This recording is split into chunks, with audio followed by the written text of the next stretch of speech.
Оройн төргийн үзэгчтэй нүүдэл шийдэл нэвтрүүлгийн даваа гарагийн үж та бүхэнд хүрдэг цоошин хилцүүлэг маань студиэс шууд та бүхэнд хүрэхэд бэлэн болоод байна. Энэ 7 хоногт бид хилцүүлгээ хуулиас дээгүүр гэж нэрлсэн. Чухам яагаад энэ хүү сэдвийг онцлон сонгохулсан талаар бяцхан сурвалжлага үзээд студид ирсэн зочдтойгоо танилццгаая. Монгол улсад 1913 онд шинэ тойл хэмээх бичиг сонин олон нийтэд хүрч эхэлснийг эх орны сэтгүүл зүйн үүсэл гэж үздэг. Монголын сэтгүүл зүй өнгөрөх 100 гаруй жилийн хугацаанд өөрийн өнгө төрхөө олсоор байгааж сэтгүүл зүйн үндсэн зарчмуудын нэг болох ёс зүй гэдэг үгний өмнө бат зогсох цаг үетэй нүүр тулаад байна. Монголын сэтгүүлчид ёс зүйг хүсснээ бичиж хүний нэр төрд халддаг. Энэ нь даймжирч хэнийг нэг хүн рүү түлхэж байсан гашуун туршлагач байдаг. Харин 2015 оны 1-р сард Монголын хэвлэл мэдээлэл ёс зүйн өөрийн зохицуулалтын байгууллагатай болсон юм а. Бусад сэтгүүлчдийн байгууллагын ёс зүйн үзэл санаа бол ерөнхийд нь ажиллахад нэг 3 зүйл төр төвлөрөөд байна. Нэгдүгээрт нь болохоор одоо нэг тухайн мэрэгжлийн хэм хэмжээг нь тогтоохсон, ур чадварыг нь хөгжүүлэх хүчрэг болсон ийм нэг удирдамжууд байгаа гэдэг. Хоёрдугаарт нь болохоор хувь хүний иргэний эрх чөлөө эрхийг хамгаалахад чиглэгдсэн.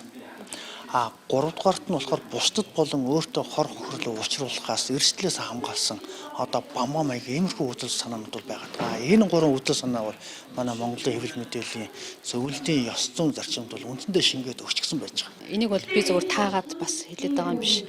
Одоо Deutsche Welle академийн дэмжлэгтэйгээр одоо Монголын хэвлэлийг хөрвүүлэнгээс өнгөрсөн жил хийсэн судалгаа байдаг.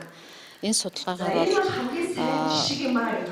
ёс зүйн одоо гол заалтууд, кодын одоо гол заалтууд одоо мэдээллийн их сурвалжаа батлах, одоо нотлохотой байх, олон их сурвалжтай байх гэсэн гол заалтууд зөрчигдсөн гэсэн дүгнэлт гарсан байдаг. Гэхдээ би бол Монголын хэвлэл мэдээллийг илүүгүйдээ ёс зүйгүй байна гэж хэлж болж чадахгүй л дээ.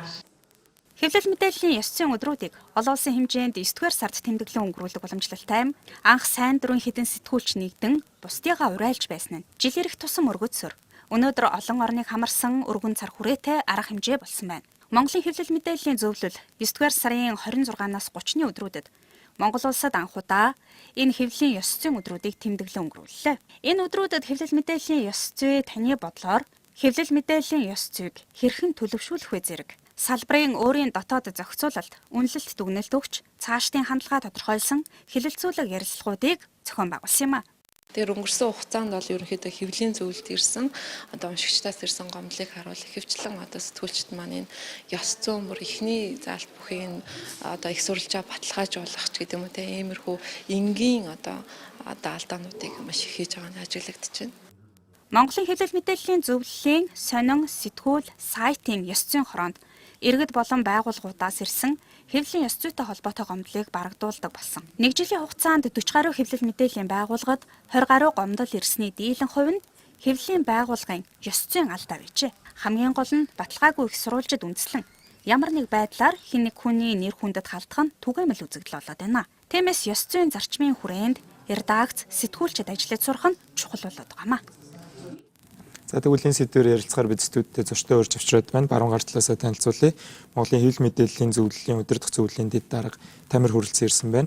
Гөгөөцгийн мэн сайтын ерөнхий редактор сэтгүүлч Ариун Бэлэг ирсэн байна. LGBT төвийн гүйцэтгэх захирал Анар ирсэн байгаа бол миний зүүн гар талаас өнөөдөр сонины 1-р орлогч эрхлэгч Номон Түшиг ирсэн байна. За хэвлэлийн үрэлэнгийн сургалтын албаны дарга Тамир нар ирсэн байна. За тунхаглахгүй бидэнтэй бас шүүхийн ерөнхий зөвлөлийн гүйцэтгэх нарийн бичгийн Мэн цаахан дарга бидэнтэй нэгдэн бахаа гэсэн хүлээлттэй хэлцүүлгээ эхэлж байна. Тэгэхээр 100 жилийн түүхтэй хэвлэл гэдээ яриад байдаг. За гэхдээ аяг арчилсан хувьсгал явсны дараа Монголын чөлөөт хэвлэл бол ер нь 90 оноос 89 оноос эхэлсэн гэж ярьдаг. Тэгэхээр хэвлэлийн зөвлөл гэдэг энэ ойлголт нь бол бас цоо шинэ өөрийн зохицуулалтын ойлголт байгаа. Тэгэхээр сая бас зарим тоо баримтуудыг хэлж чинь энэ үйл ажиллагаа явуулсан хугацаанд ер нь хичнээн гомдол ирээд байна. Яг ямар шүү зүйлүүд дээр иргэд байгууллагууд гомдоод байна гэдэг асуултаар Тамир танаас эхлэе.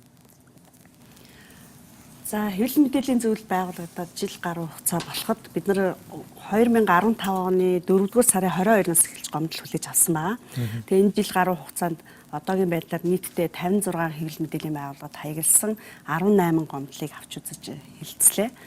За эдгээр гомдлуудаас ингээд харах юм бол манайх нөгөө 2 ёс зүйн хороотой хэвлэл мэдээлэл сонин сэтгүүл сайтын ёс зүйн хороо, арай дүүрлийн ёс зүйн хороо. Тэгээ ихэнх гомдлыг харах юм бол сайтуудад хаягдсан ийм гомдлууд байгаа. За гомдлууд нь ямар гомдлууд байна гэхээр дийлэнхтэй хэвлэл мэдээллийн ёс зүйн зарчмын нэгдүгээр заалт болох нөгөө мэдээллийг нягтлах баримттай. За тэгээд одоо шүүмжлэгдсэн, буруутгагдсан этгээдэд тайлбар өгөх боломжоор хангана гэдэг ч юм уу. За шүүхээс гин буруутай гэж тогтоогоогүй байхад хэнийг ч гимт хэрэгтэн гэж нэрлэхгүй ч гэдэг юм уу. Иймэрхүү энгийн ийм алдаануудыг гаргасан байдал харагдаж байгаа. Илүүчлэн сайтууд дээр ирж гин гэж байна шүү дээ. Тэгэхээр ер нь томоохон редакцууд руу ирж гин үү эсвэл илүү за яг ирж байгаа хэвлэл мэдээллийн байгууллагууд янз бүр байгаа. Одоо том жижиг гэхээсээ илүүтэй би юу гэж хэлэх вэ гэхээр бид нар нөгөө иргэдээс гомдол авангуудаа редакцууд руу ханддаг.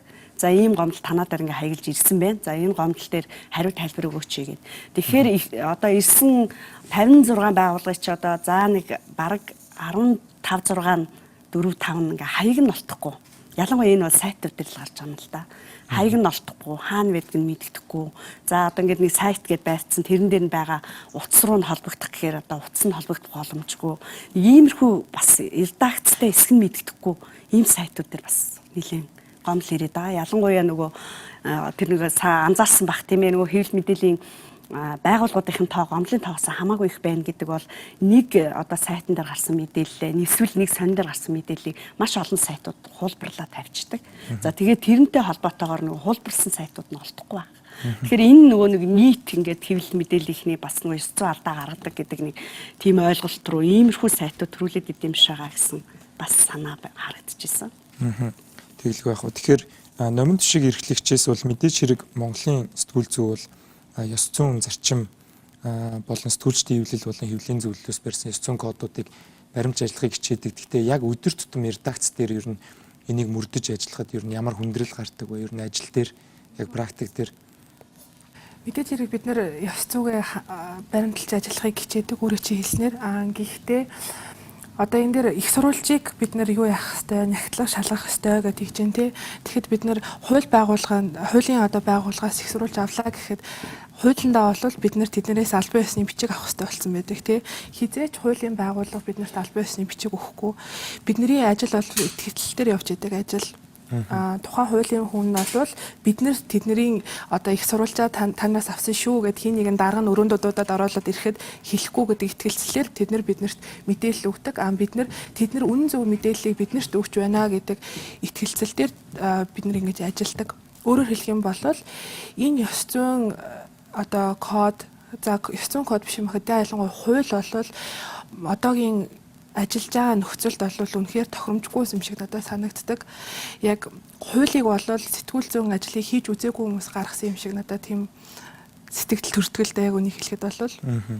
Тэгэхээр хэвлэлийн эрхчлөөний хуулийг бол Монголын хэвлэл мэдээллийн салбар батлуулахыг бас үе үеийн парламентаас өнгөрсөн 2 парламентаас бол нэхэж ажилласан боловч яг хэвлэл мэдээллийн салбар маань өөрөө одоо жишээл өргөн нэвтрүүлгийн хууль гүйч гэдэг юм уу яг 98 оны 1 одоо 5-6хан заалттай хуулийн дээр л одоо ажиллаж байгаа. За сая бас хилцүүлэг хэлэхээс өмнө сайтыг хэн ер нь ажилуулж болдсон бэ гэж байхад бол ер нь хэн дуртай домен нэр буюу захим хаяг аваад эхлүүлэх боломжтой гэд манайд бас зохицуултгүй явж байгаа зүйлүүд байдаг баха. Гэхдээ төр зохицуулаад ороод ирэхээрээ бас асуудал үүсдэг. Буюу одоо хүний мэдх эрхийг хангаж ажиллахыг өөрчлөл болохгүй байх жишээтэй. Тэгэхээр яг энэ хэвлэл мэдээллийн ёс зүйн 7 хоногийг Монголын хэвлэл мэдээллийн салбар энэ 7 хоног тэмдэглэж өнгөрүүлэхэд олон хилцүүлэг зэрэгцээ явсан харагдлаа. Тэгэхээр Go-Go-цэгийн мен дээр бас Монголын удаан хугацаанд ажилласан сэтгүүлч болон за хэвлэлээр бас маш их одоо гүтгүүлж байсан одоо олонний танил хүмүүсийг оролцуулсан хилцүүлэг сэтгүүлч ариун бэлэг өдөрцөн байсан. Тэгэхээр тэр хилцүүлэг дээр ер нь ёс зүйн ямар алдаанууд гараад байна, энэ юунаас болж үүдэж гараад байна гэдэг ажилтнууд хийгдсэн бэ? Бид нар тэр хилцүүлэгтээ дуучин наараг урьж оролцуулсан л та. Тэгээд дуучин наараа юу гэж хэлсэн бэ гэхээр ерөөсөө ямар нэгэн мэдээлэл гаргахтаа уул нь ганцхан утас зохиол асуугаад болчих юмн дээр ерөөсөө нэг ч удаа надаас уцтаж асууж байгаагүй. Нөгөөх юу юм гэхээр ингээд би ингээд өөрийнхөө талаар ярихаар миний ярьцыг шууд гуйлаа шал өөрөөр гаргаад тавьчихдаг. Тэгээ эргээд нөгөө редакц руу залгахаар тэр сэтгүүлч маань одоо баргуулалт нас орсон гэхээс наах нуруу хаалагдсан тий өвчин тохиолдсон ингээд иймэрхүү хариу хэлдэг. Тэгэхээр ерөөсө буцаад одоо буух эзэнгүй болцдгоо. Тэгээд энэ одоо ёс зүйн хэм хэмжээг давсан энэ зүйлс маань одоо хэдийгээр оддууд ингээд одоо одууд л гэж хэлнэ шүү дээ тийм Монголдо бол одууд юм чинь тийм хэцүү ч гэсэн одоо юу гэдгийг тэр хүмүүсийн хувийн амьдралд нь байнга нөлөөлж лээдэг юм байна л да. Тэгэхээр одоо сэтгүүлчдийг ийм одоо байдлыг битгий гаргаач гэсэн тийм хүсэлтийг бол тавьж ирсэн. Нөгөө талаас мөнх баясгалан сэтгүүлчийг бас урьж оролцуулсан. Мөнх баясгалан сэтгүүлч юу гэж хэлсэн бэ гэвэл хэрвээ мэдээлэл нээлттэй байх юм бол сэтгүүлчид ёс зүйн кодыг зөрчихгүй. Мэдээлэл нээлттэй ажиллах боломжийг нь хууль эрх зүйн орчныг нь хангаад өгчих юм бол Монголын сэтгүүлчид бол үнэхээр сайн ажиллаж чадна гэдэг ийм зүйлийг хэлж ирсэн. Мөн одоо iTunes цэгийн сайтын сэтгүүлч улс бол болохоор ерөөсөө хэвлэл мэдээллийн байгууллагуудад цензур тавьдаг болъё. Анханаас нь зөвшөөрөл өгөхдөө ядтаа редакцтай байдаг тийм одоо шалгуурыг тавьдаг болъё. Тэгэх юм бол одоо шалгуур давж гарч ирсэн хэвлэл мэдээллийн байгууллага гэдэг бол арай өөрөөр ажиллана гэдэг ийм саналуудыг хэлж ирсэн л да.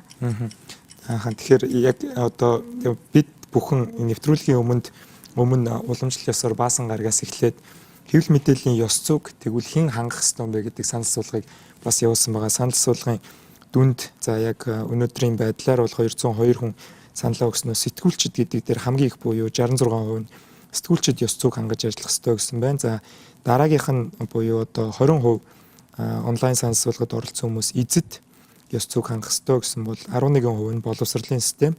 За тэгээ бусад гэж гарч ирсэн байна. Тэгэхээр одоо Монголд мөрдөгдөж байгаа ёс зүйн кодыг бол мэдээж хэрэг уншиж хэрэглэгчид маань тэр болгон сайн мэддэггүй. Яг хэвлэл мэдээллийн салбарт байгаа хүмүүс бол энэгээр энэ ёс зүйн код бол одоо сэтгүүлч хүний мэрэгжлийн хэм хэмжээ юм шүү гэдгийг өмнөх хэлэлцүүлгүүдээр туршлагатай редакторууд хэлээд байдаг. Тэгэхээр Тамирагаас бас хэвлэлийн үрэлэнд бол ёс зүйн кодыг илүү задлж харсан байдаг. Тэгэхээр манай ёс зүйн код ер нь хэнийг хамгаалахаар хийгдсэн код байна.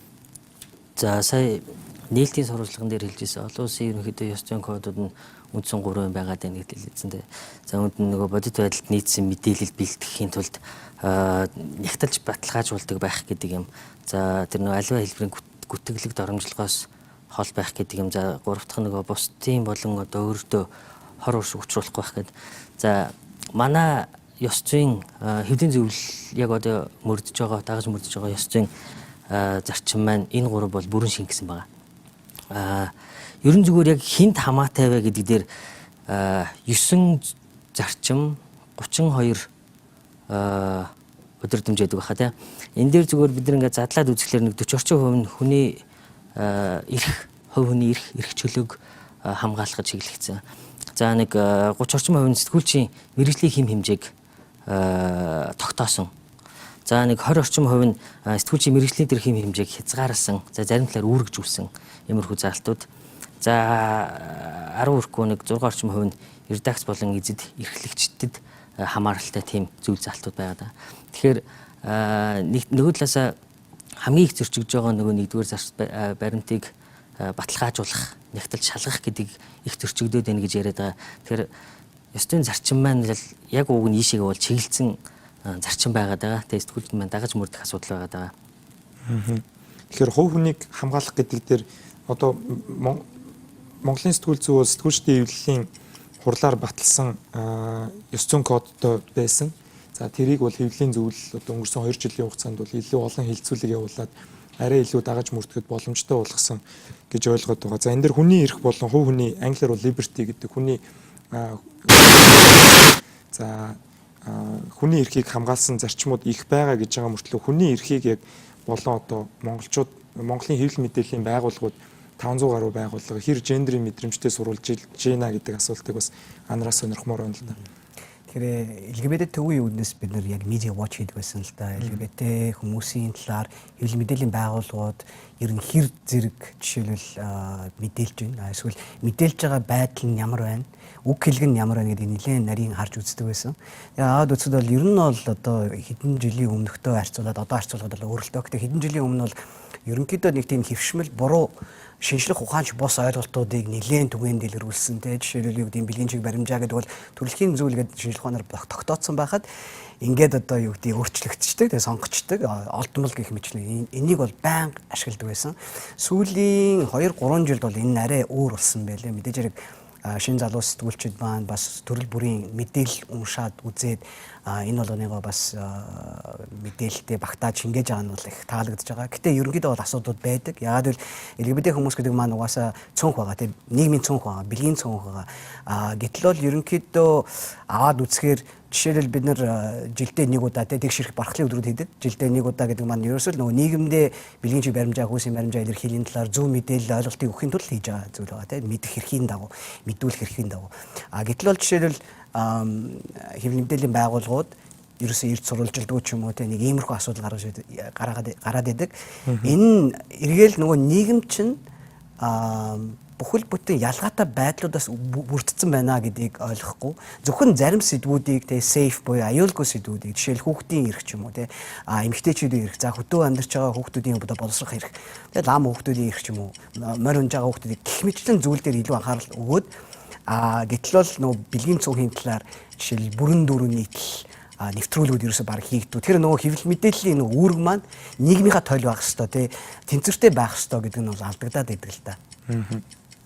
Тэгэхээр хувь сэтгүүлч за үүнд нийцсэн мэдээлэл хүргэх хүнлэг ёс хүн чанарыг дагая гэсэн чи редакц нийтлэлийн бодлогодоо одоо нийцүүлэх шаардлага гардаг. Энэ бол одоо редакцийн зарчимдаа бол мэдээж хэрэг хувь сэтгүүлч бол баригдана. Тэгэхээр манад одоо хууль эрх зүйн орчин гэхээсээ илүү яг редакцуудын ёс зүйн кодоо өөрсдөө зарласан байдал ер нь ямар харагдаж байна? Тамир даргаас. За яг албан ёсоор зарласан редакцууд гэвэл за GoGoMN өнгөрсөн жил одоо ёс зүйн кодоо батлаад тэрийг мөртгөө илэрхийлээд олон нийтэд илэрхийлсэн байгаа. За Economy сайтаас өөрийн редакцийн бодлогодоо ёс зүйн асуудлуудыг бас тусгаж өгсөн ийм дүрм журамтай. За яг нь Манцамэ олон нийтийн ариутай телевиз центр гэсэн ийм байгууллагуудад бол бас өөрсдийн ёс зүйн код байгаа. За Монгол телевиз бас ёс зүйн код удахгүй гарах гэж байгаа гэж ойлгож байгаа. Тэгээд одоогоор бол яг ингэж ёс зүйн кодоо одоо тунхагласан энэ ёс зүйн кодоо бид нар мөрдөж ажиллана гэсэн редакц бол гараагүй л байна л гэж хараад байна. Тэгэхээр номын түшиг эрхлэгчээс одоо бол мэдээнүүд маань онлайн орчинд бол их төгжин. Тэгэхээр бас сонин телевизүүд бол мэдээлэлээ буцааж авах ямарч боломжгүй. За хэвлэлтэн шилжсэн юм уу?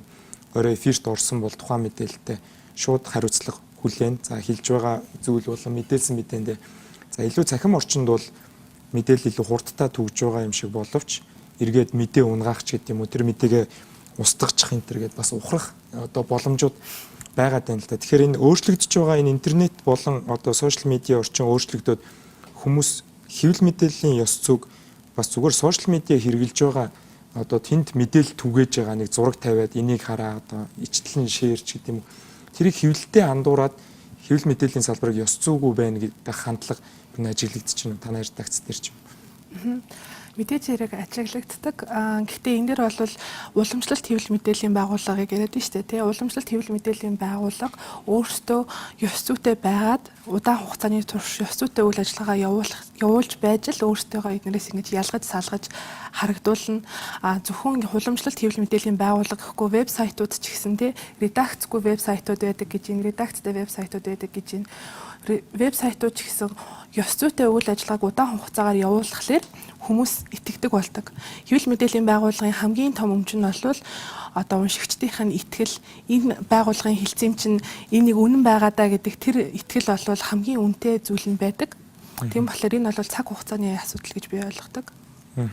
Тэгэхээр ариун бэлэг эрхлэгчээс одоо редактор хүн бол өдөр тутам бол ёс зүйн маш хүнд шийдвэрүүдийг гаргаж идэг. За өглөөний шуурхаагаас эхлээл ямар мэдээ авах уу, ямар мэдэн дээр ямар өнцөг байр сурвалжлах уу, айл их сурвалжуудтай явах уу гэдэг дээр сэтгүүлчнэр бол мэдээж хэрэг алхах редактораас аль чиглэл авна.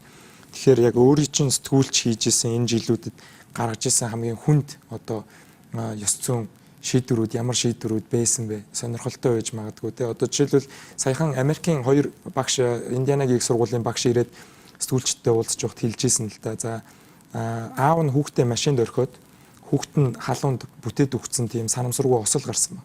За тэнд цагдаа ирнэ, сэтгүүлчид ирнэ, мэдээж хэрэг аварын тусламжийнхаа ирнэ.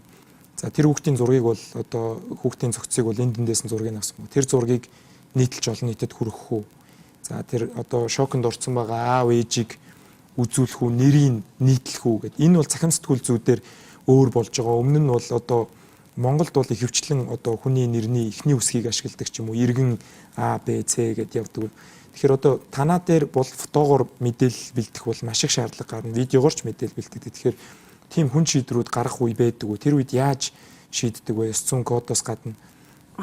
Эхлээд түрүү чи өөрөө чи ярьсан дээр нэг зүйл засвар оруулаад хэлчихье. Өөрөөр жишээлх юм бол ингээд веб сайтууд тавьсан мэдээлэлээ буцаагаад авчих боломжтой гэж одоо бас олон хүмүүст буруу мэдээлэл өгч байна. Тэгээ яг энэ үүднээс одоо манай редакц руу шүү дээ ингээд танад тийм мэдээлэл гарсан байна. Тэрийг яг одоо устгачих. Гэхдээ хэрвээ манайх сонирн байсан бол хизээч тэгж ярьж чадахгүй те. Гэтэл ингээд ийм дарамт одоо маш их ирдэг байхгүй. Тэр мэдээлэлээ устгах, энэ мэдээлэлээ устгах гэд. Тэгээд манайх ямар хариу барьдаг вэ? Уучлаарай манайх яг адилхан хэвлэл мэдээллийн байгууллага. Бид нар тэнцвэртэй их сурвалжтай олон талаас нь харж иж мэдээлэл тавьж байгаа. Тэгэхээр нэг хүн устгах гэж хэлчихэр бид нар устгачдаг тийм юм байхгүй те. Тэр мэдээлэл маш олон шеэрлэгдэж байгаа. Тэгээд тэр шеэрлэгдсэн одоо устгацсан байлаа гэхэд урал дээр нь дарахад тэр нь алдаа заадаг. Хэрвээ алдаа заасан байх юм бол магадгүй тэр хин нэгэн хүний захиалгаар тэр мэдээлэл устгагдсан болж таарна да. Тэгэхээр нөгөө нэг сошиал орч маань бас шуугаад л эхлэн тий. Тэгэхээр манайх шиг одоо өндөр нэр хүндтэй ийм редакцийн хувьд энэ бол маш хэцүү шийдвэр байдаг нэгдүгürt. Нөгөө талаас хэм бол хамгийн сүүлийн үеийн жишээг яриа л да. Одоо шилэх юм бол сая нөгөө 103 эмч очоод төрөх гэж байгаа эмэгтэйг одоо ингэ чимгсэн гэдэг энэ юу шүү дээ. Энэ дээр шилэх юм бол манай залуу сэтгүүлч ажилласан их санаа гэд. Тэгээ залуу сэтгүүлчтэй би залуу сэтгүүлч маань яасан гэхээр ерөөсөө ингээл явж 2 өдөр бүтэн явлаа. Тэгээд одоо 103 талаас эрүүл мэндийн яам талаас тэг ингээд зөвхөн албаны талаас бид нар ингээд мэдээллүүдийг авцсан. Тэгээ одоо энийг гаргах уу яах уу гэдгсэн. Тэгэхээр н одоо редакторын хувьд үгүй одоо манай өөрийн одоо баримталж байгаа ёс зүйн зарчим бол их сурвалжийн тэнцвэртэй байдлыг хангах хэрэгтэй. Тийм учраас чи ямар ч байсан хохирогчоос яаж хийж байгаад яриа гэсэн манай хүн тэгсэн чинь нөгөө дөнгөж төрсэн хэлэх биетэй хүн дээр очиж байгаа учраас замаасаа бас нэг баг зэрэг нөгөө гарын бэлэг бариад бас очсон байсан. Тэгэхээр гих мэтэр бид нар бол ямар нэгэн аргаар их сурвалжийн тэнцвэртэй байдлыг хангаж ямар ч байсан нэг ёс зүйн кодоо баримталж ажиллахыг маш их хичээдэг дээ. Тэгэхээр бас үнэхээр сонирхолтой жишээ. Сэтгүүлчин хэдий мэдээ авах гээд явж байгаа ч гэсэн төрцөн байгаа хүн дээр орж байгаа болохоор гордчиж магадгүйгээ бэлэг авч орж ийн гэдэг бол ёс зүйн кодонд байхгүй зөв хүн чанартай тэр бол тэгэхээр тэр цэсмаа монголчуудад маань байдаг. Тэгэхээр олон жил редакц үдирдсэн манай болон барууны сэтгүүлчид хэлдэг сэтгүүлч байна гэдэг бол эхлээд хүн байх асуудал гэд. За онлайн сэтгүүл зүйд орсноороо одоо өмнө нь уламжлалт сэтгүүл зүйд байснаас илүү сэтгүүлч нар өөрсдөө олон нийтийн өмнөөс асууж байгаа болохоор сэтгүүлчийн орлого ч гэсэн ил тод байх ёстой гэдэг чиглэл рүүгээ явж байна. Сэтгүүлч хүн өөрөө одоо янз бүрийн компанид хувьцаа эзэмшигдэггүй одоо төрийн байгууллагатай гэрээ хийгээгүй ч гэдэг юм уу. Тэгэхээр яг саяын ариун бэлэг эрхлэгчийн ярьсан шиг Тамира одоо судлаачийн хувьд хэвлэл хүрээлэн бол Монголын хэвлэл мэдээллийн тоог гаргаж идэг. Одоо хил хязгааргүй сэтгүүлчид төрийн сургалттай хамтраад эздийг удахгүй зарлах гэж байгаа. Тэгэхээр илүү академик талаас судлаачийн нүдээр хэвлэлийг шүүгээд харж идэг хүний хувьд манайхан юун дээр алдаад байна? Зөвхөн хэвлэлийн зөвлөлд ирж байгаа гомдлоор манай хэвлэл мэдээллийг шүүхэд бол хэцүү. Тэгэхээр судлаачны нүдээр харж байхад манай сэтгүүлч нар хэвчлэн юун дээр алдаад байна? Асуудлууд бол их байна л да. За жишээлбэл зүгээр жирийн тоо ярихад Монголд идэвхтэй үйл ажиллагаа явуулж байгаа 400-500 орчим хэвлэл мэдээллийн байгууллага байгаад за телевиз ихэд л одоо өргөн дэлгэцийн зөвхөн өргөн дэлгэцийн орон даяар тасдаг телевиз ярихад 16 телевиз өнөөдөр гэтэл эн чинь бид нар хэдүүлээ явлаа 3 сая хүн 3 сая хүнд 16 телевиз өргөн дэлгэцээр явж байгаа гэдэг чинь жишээлбэл би зүгээр харьцуулахад Япон 130 сая хүн амтай тэнд орон даяар цацдаг 5 телевиз байдаг 130 сая хүн амтай зах зээлийг 5 телевиз хуваагаад үйл ажиллагаагаа өдөр тутмынхаа үйл ажиллагааг явуулаад нөгөө нэг баримтаа баталгаажуулах нэгтэл шалгах өдөр тутмынхаа ажлыг хийгээ явж гин гэсэн үг болж байна. Манад 3 сая хүн амтай зах зээл дээр 10 сургуулаа зодтолдож гин гэсэн үг. За нэг редакц чинь хэдэн ажилтнтай байлаа. Зүгээр бид нэг тооцоо хийж үзэж байхад яг зах зээл дээр байгаа реклам зар сурталчилгааныхаа мөнгөө хувааж идэхэд нэг телевизэд сард ойролцоогоор 30-60 хүрэхгүй сая төгрөг орчим болж исэн санагдаж байна. Тэгэхээр эн чинь хэвлэл мэдээллийн байгууллага өдөртмийнхаа зардалтаа л 30 сая төгрөг бол нэг сартаа явчихна. Тэгэхээр тэр цаашаа нөгөө сэтгүүл зүйн өдөртмийн ажлаа мэдээ бэлтгэх, нэвтрүүлэг бэлтгэх, юу гэдгийг тэр контент бэлтгэх гэсэн ажлууд чинь хэцүү болоод байна. Энэ айгүй том чухал асуудал байна. Тэгэхээр бид нар зарим редакцуудад магадгүй юу ёс зүйтэй мантай өнөөдөр мэдээ бэлтгэж гаргах асуудал нэгдүгээр байгаад байна те. За дахиад өшөө бас боловсролын тухай асуудал байна. Сэтгүүлчдийн боловсрол, олон нийтийн иргэдийн боловсрол, хэвлэл мэдээллийн боловсрол янз янзын асуудлууд байна л да. Жишээлбэл иймэрхүү байна. Цаг болоод ах шиг байна. Тэгэхээр зарим талдаа энэ нөгөө одоо өөрчлөлт хаанаас ирэх юм гээд бид нэр ярилцаад байдаг. Хэвлэлүүд сайжрах ёстой, мэрэгших ёстой. За улс сэтгүүлч хийж байгаагаар бол одоо төрийн байгууллага өндөр шаардлага тавиад эхлэх юм бол бас хэвлэлийн эрхчлөөнд халтсан болох магадaltaй. Одоо иргэний дуу хоолой бол сошиал медиа дээр дийлэнх нь яваад байдаг. Саяын ариун бэлгийн хилдэг 103-ын одоо дуудсан төрөх гэж байсан эмэгтэй мэдээлэл бол эхлээд сошиал медиагаар гарсан. Эхлээд зөвхөн хохирогчийн байр сууриас гарсан. За дараа нь эмч тайлбар хийсэн ч гэдэг юм уу. За дараа нь хэвлэл мэдээллийн сайтууд маань хоёр талын байр суурийг өнөөдөр бас түргэний 103 төвөөс ус хэвлэлийн байгуурал хийж байх шиг үлээ. Тэгэхээр мэдээлэл эхлээд сошиал медиагаар задардаг болж байна л доо. Тэгэхээр дараа нь хүмүүс маань тэр мэдээллийг шүүлтүргүй хүлээж аваад за тэгээд хэвлэл ажиллаа хийсэнгүү гэдэг дүгнэлт рүү очиод баг шүү. Тэгэхээр энийг media literacy гэж нэрлэдэг байдаг. Хэвлэлийн нөө бичиг үсэг тайлагдсан байдал ч юм уу, уншигчийн боловсролын асуудал. За уншигчд маань боловсролтой, үзэгчд маань өндөр боловсролтой болчих юм бол хэвлэлээ шахаад өөрчлөлт ирнэ ч гэж үзэх хүмүүс байдаг. Тэгэхээр манад media literacy ер нь ямар байгаа бол одоо иргэний нийгмийн байр сууриас танай байгууллага бас нүүб дээр хүний эрхийн Монголын тайлан дээр бас оролцож Монголын хэвлэл мэдээллийн байдал, хүний эрхийн индексүүд дээр бас тайланд оролцдог байгууллага байгаас. Тэгэхээр нэгдсэн улсын байгууллага ер нь маш олон хороодууд байдаг л да. Хүний эрхийн зөвлөлөөс ахуулаад хүний эрхийн зөвлөл гэдэг маань хороо биш. Гэхдээ нэгдсэн улсын байгууллагын хороод гэж бас байдаг. Нэгдсэн улсын байгууллагын жишээлбэл одоо иргэний болон улс төрийн эрхийн хороо ч юм уу, эдийн засгийн нийгэм соёлын эрхийн хороо ч юм уу. Гэх мэт нөгөө яг мэрэгсэн эрхүүдийнхаа дагуу хороод нь ажиллаж байдаг. Тэрнийхэн дагуу иргэний нийгэм нь өөрсдөө тухайн орны засгийн газар нь энэ талаараа тайлан бэлтгээд нэгдсэн улсын байгууллагад за бид нар ийм байдлаар хүний эрхийг хамгаалж байна гэж өөрсдийн улс орны засгийн газрын тайланд явуулахад хажуугаар нь иргэний нийгэм бас өөрсдийн сүүдэр илтгэлийг бэлтгэж явуулдаг байгаа. Тэгэхээр LGBT төвийн хувьд бол яг 2008 оноос эхлээд эдгээр тайланг бас хийж эхэлсэн. LGBT хүмүүсийн нөхцөл байдал Монголд ямар байгаа вэ? Эрүүл мэндийн нөхцөл байдал ямар байгаа, боловсролын нөхцөл байдал ямар байгаа гэх мэтлэн асуудлыг гаргаад ирэхэд бол ерөнхийдөө бол бидний хамгийн сүүлийн үед ялангуяа одоо энэ жил ажилласан одоо нэгэн том асуудал байгаа. Яг л хэвлэл мэдээлэл мэдэх хэрэгтэй холбоотой, үзэл бодолтой байх хэрэгтэй холбоотой. Тэр тухайн үзэл бодлоо илэрхийлэхэд ямар нэгэн саад одоо юу гэдэг бэрхшээлгүй байх хэрэгтэй асуудал дээр тий. Тэр энийг ярихад бол бас их хүндэлтэй. Яагаад гэвэл нэг талаас сэтгүүлчид бол мэдээж нөгөө нийгмийнхаа одоо мэдэх хэрэгтэй, хүмүүсийн иргэдийн мэдэх эрхийн талаар ажиллаж байгаа боловч нөгөө талаас өөртөө бас маш сайн мэдхтэй байх хэрэгтэй гэсэн зүйлүүд гарч ирдэг. Яг л өнгөрсөн жил бид нар яг тэгшэрх бахархлын өдрүүдийн үеэр бид нар уламжлал болгоод хэвлэлийн бахархал зарладаг байгаа. Тэгэхэд бол нэг томоохон вебсайтэд үндэслсэн одоо хэвлэл мэдээллийн байгууллага бид нарыг битгий хэрэглээрээ энэ бол доромж өгнүүд юм шүү гэсэн одоо бид нар гарын авлага хэвлэл мэдээллийн ажилтнуудад 10 онд хийж исэн байгаа.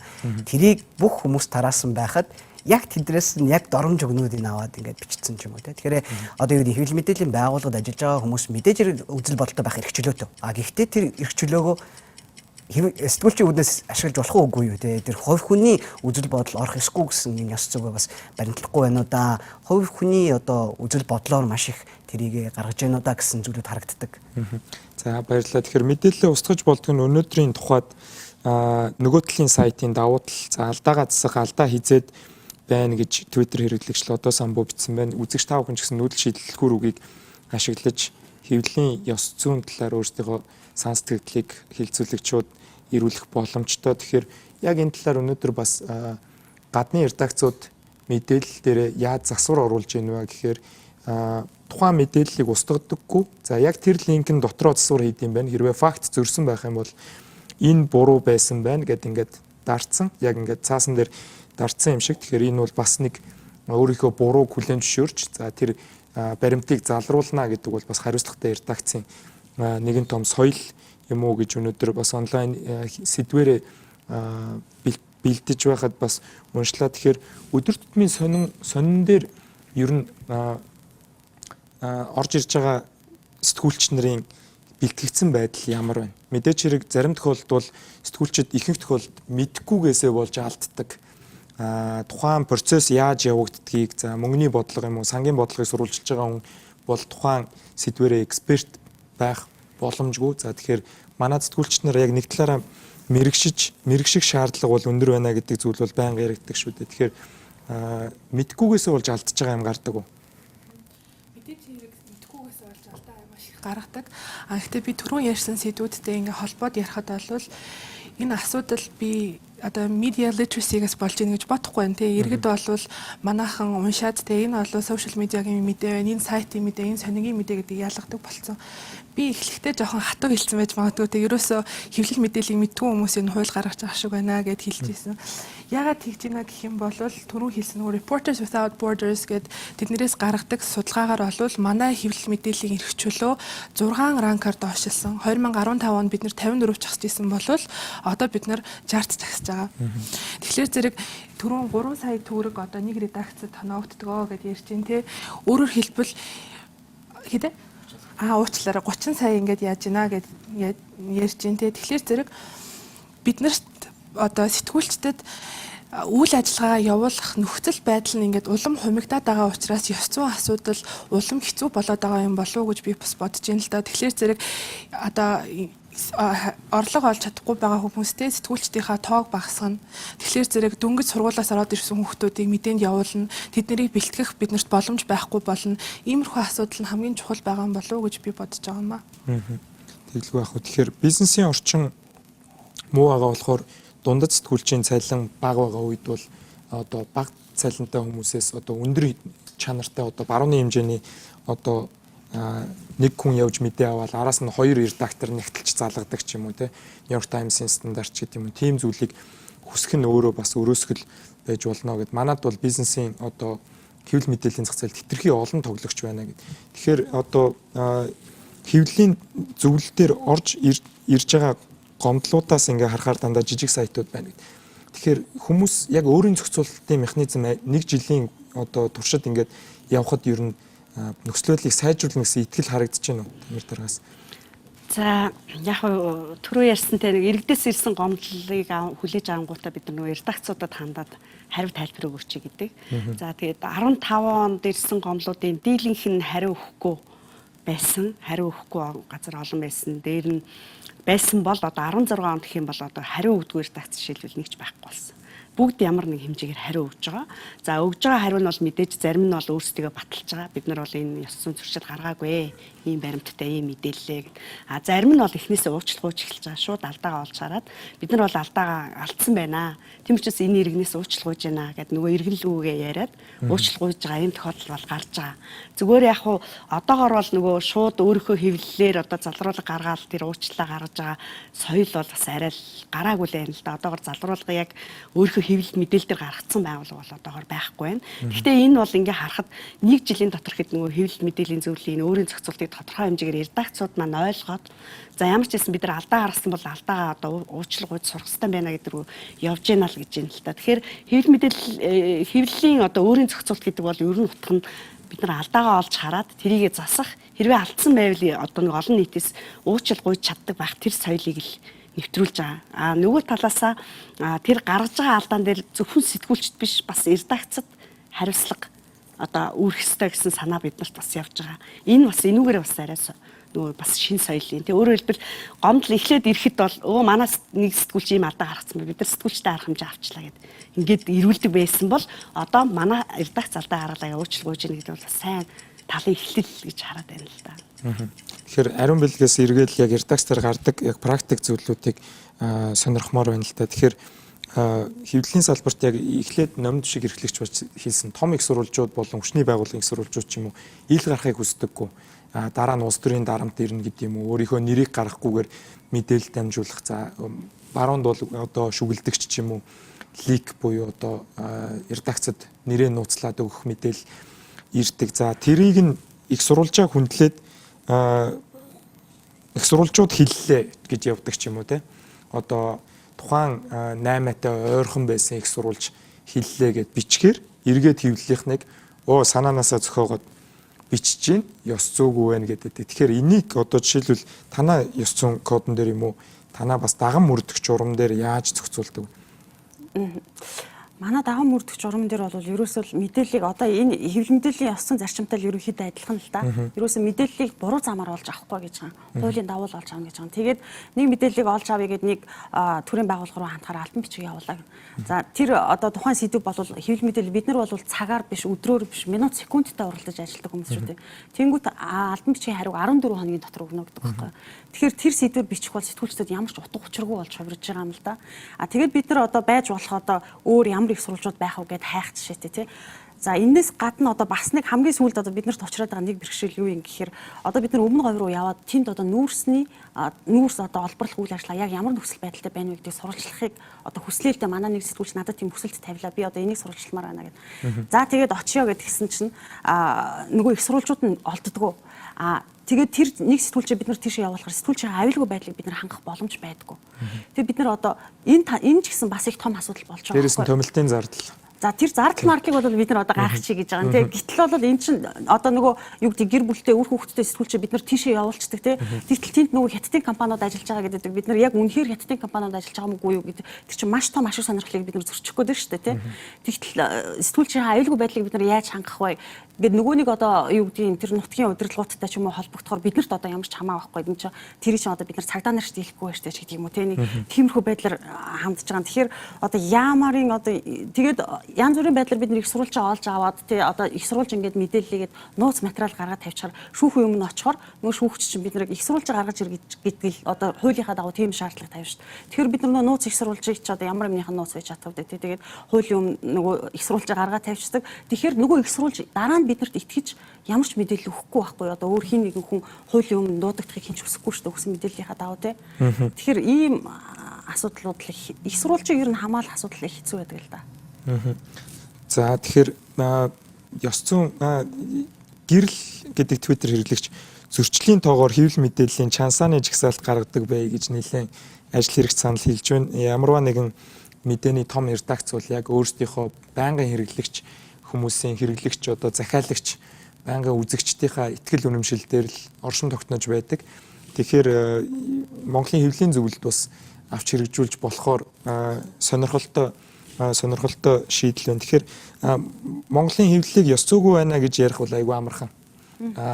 Гэтэл энэ хэвлэл мэдээллийн тогоонд олон жил ажилласан хүмүүс бол хэвлэл иргэдийг мэддэг хэрэгтэй байлгах, ардчлалыг хамгаалах үндсэн үүргээ биелүүлж чадж байгаа. Би бол хизээч ёс зүйгүй байна гэж хэлж чадахгүй гэдэг одоо нөөц цэгийн эрхлэгч Нарантия сэтгүүлч хэлж байна. Тэгэхээр хэвлэл бол биднийг мэдээлэлтэй байлгахыг энэ олон тоглогчд маань өрсөлдөөн дундаасаа чадаад ажиллаад байгаа гэж байна. Тэгэхээр эерэг жишээг бас бид нэр заавалчгүй ярих хэрэгтэй байх гэж бодож байна л доо. Тэгэхээр Тамирад дээрээс одоо чи бол одоо Монголын хэвлэлийг байгаа энэ асуудлуудтайгаа цуг байгаа ч гэсэн үндсэн үүргээ гүйцэтгэж чадж байна гэж хэлэх үү? За чөлөөт хэвлэл Монголд үүссэн 90 оноос хойш гэж үзэхээр бид нар 26 жил яг чөлөөт хамаг ингэж ярихаар нөгөө манай ахмадууд манд уурлах бай зүгээр үнэн нь бол чөлөөт хэвлэлд ороод 26 жил бид нар явж л байна. Миний бодлоор нэг тийм бүр ингээд даан шавтаа гэдэг байдал бол биш байх. Сая намд шиг эрхлэгчээс хэлж байна.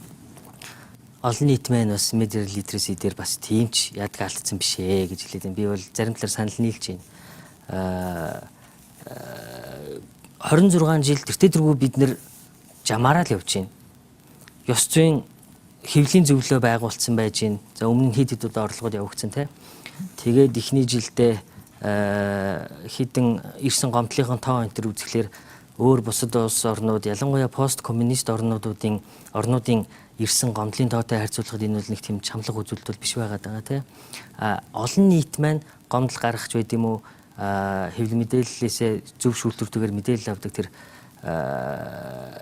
дадалт одоо суух тэр хэрэгцээ шаардлага бол байна.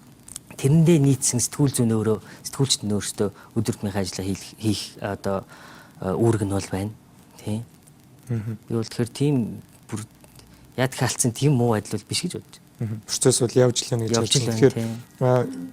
бас үзэгчид маань сонирхолтой байж магадгүй за Монголын хэвлэлийн зөвлөлийн ёс зүйн кодонд бол олон түмний үннийг мэдэх эрх ашигт ямагт захирагдана гэж ихний ийм тунгалсан байдаг. За мэргэжлийн ностой алдаа гаргахгүй төлөө ажиллана. За бусдыг бүтгэнд оромжлох нэр гутаахыг цээрлэнэ гэж юм. Тэгэхээр бичсэн зүйлийнхаа хариуцлагыг хүлээнэ гэдэг энэ заалт ихэнх сайтууд руу эргээд холбогдоход бас дуучнаараа хэлжсэн байна. Маад ажиллагаа үйлцсэн, за халагдцсан гэдэг. Заримдаа тийм хүн ажилдаггүй гэдэг хариулт бас их ирдэг. За тухайн хүн нь одоо үзгийн нэрээр бичижсэн бол нэрээ нууцлаад бичижсэн бол тийм хүн ажилдаггүй ч юм уу. За зарим тохиолдолд болохоор тухайн сэтгүүлчтэй арга хэмжээ аваад одоо халдсан ч гэж ашиг тийм эргээд зүгээр тодруулга явуулангууд яг тийм процесс болсон юм уу бас үнэ хэлээд байгаа мó худлаа хэлээд байгаа мó. Тэгэхээр бусдын бүтээлийг хулгайлан хуулбарлахыг цээрлэнэ гэдэг энэ заалт их онлайн орчинд зөрчигддөг юм шиг санагддаг.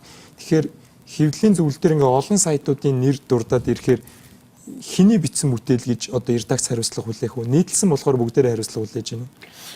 Ер нь бол сая ярьлаа л да тийм нөгөө хэл мэдээл бас бүр нийтдээ ингээд бүр болохоо олчихгүй гэсэн санаа ярьж штэ. Тэгэхээр хэвлийн зөвлөлд эхлээд одоо гомдол санал ирэхэд бид нар бас их нэлээл ёс зүйн хувьд бас их хэцүү болцсон. Бүр ингээд захиалгатай албаар гэсэн ийм зөрчлүүд их гардаг гэж ойлгож ирсэн л да. Тэгээд нөгөө ирж байгаа гомдлуудаас харахаар чинь дийлийнх нь бас тийм гомдол аягүй цөөхөн ирж байгаа. Бараг 1-2 гэрийн хуруугаар. Тэгэхээр нөгөө талаас нь эн чинь бол нөгөө түрүүний яриад байдаг нөгөө нэг нягтлах энэ ажиллагаагаа л алдаад байгаа гэсэн үг тий. Тэгээ юу гэлээ сая асуултч. Тэгэхээр одоо нэг сайтны мэдээг ингээ олон сайт хуулбарлаад тавьсан бол бүгдээрээ хариуцлага хүлээж байна. Тэгэхээр ингэж байгаа. Ихэнхдээ одоо сайтуудын хуулж байгаа бол эхэлж гаргасан сайт нь нөгөө гараад ирд юм билээ. Одоо гомдол гарч байгаа иргэн чинь өөрөө нөгөө скриншотоор хийгээд гаргаад ирдэг. За мэдээ сайтууд бие биелэг бас чигтгэл юм билээ. Энэ манайх гараагүй, энэний өмнө ийм хийлэл үдэл гаргасан гэд. Сонноос хуулаад тавьсан юм бас гарч байгаа. Тэгэд ингээд харахаар бас зарим хэвлэл мэдээллийн байгууллага чинь хоорондоо юм гэрээтэй идэм байх. Гаргасан мэдээлэлээ манайх одоо ийм сайт танаа сайтуудаар гаргана ингээд хоорондоо шеэрлдэг. Тэгэхээр эхэлж нөгөө шеэрлсэн учраас бид нар хулцсан. Тэгээ гэрээн дээрээ болохоор нөгөө анхны одоо авж байгаа мэдээллийг хариуцлага хүлээх ёстой гэж заацсан гэд ингэж тайлбар өгдөг. Гэхдээ хэвлийн зөвлөл бол ямар ч тохиолдолд ерөөсө хин хинээсээ хуулсан одоо тий хин хамгийн анхдагч байна гэдгээд үл тооцоод бүх сайтуудад одоо зөрчил гаргасан гэж л үздэг. Яагтвэл миний нөгөө түрүүний ярьдаг танаа редакц өөрөө хэвлэл мэдээллийнхээ талбарт ямар нэгэн нийтлэл нэвтрүүлэг гаргаж л байгаа л редакц тэнд хариуцлага хүлээх ёстой. Өөр хүнээс гэрээгээр аваад тавьсан ч байсан нягтлах ёстой л гэдэг санааг л ярьж байгаа. Контент хуваалцах гэдэг одоо сүүлийн үед гарч ирж байгаа сонингийн контент онлайн байрлах ч юм уу. Энэ бол бас мэдээж хэрэг нэг бүтээлийг бас олон сувгаар үзэгч уншигчдад хүргэх гэдэг. За тэгэхээр тухайн мэдээлэл нь ёс зүйд нийцэхгүй байвал ингээд бас иргэдийн гомдол ирдэм байх шүү.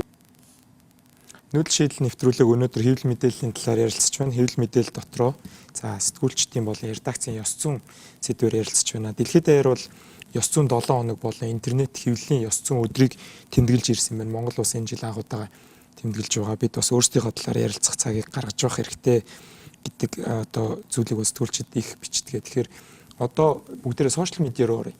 Сошиал медиа хэвлэл мэдээлэл хоёрын ялгаа зааг бүдгэрч байна. За Facebook Instant Article гэдэг нь нэвтрүүлж байна. За Twitter дээр телевиз гардаг болоод эхэллээ. За энэ дээрээс мөн сошиал медиа дээр сэтгүүлчид бие яаж авч явах хэвтэй. Сэтгүүлч өөрийнхөө сэтгэлдлийг бичгээр тэр нь редакц яриад байгаа мó сэтгүүлч яриад байгаа мó. Гэх мэт ийм олон төөрөгдөл бас үзэгч уншигчдын дунд гардаг л да. Тэгээд бид нар бас нэвтрүүлгийн эхний хагас дээр ярьсан манай бизнесийн орчин бол бага цалинтай байна, өрсөлдөөн их байна. Энэ дээр нөгөө мэдээллийн хурд гэдэг дээр өдөрт минь сонингийн сэтгүүлч нууц ушвал өдөрт хэдэн мэдээ хийх хэрэгтэй байдаг байна. Телевизийн сэтгүүлч бол өдөрт ер нь дунджаар 3-5 мэдээ хийх шаардлага гардаг 2 минутын. Яг ямар альбом тушаалтай гэдгээс шалтгаална л да. Зарим хүмүүс бол том нийтлэл бичдэг бол 7 хоногт 2-3 том нийтлэл. Тэгээ өдөртөө 5-6 мэдээ гэдэг ч юм уу. Тэгээд ингээд одоо яг ямар салбарт ажиллаж байгаа, яг ямар альбом тушаалтай гэдгээс шалтгаалаад тэр нэг өөрчлөгддөг.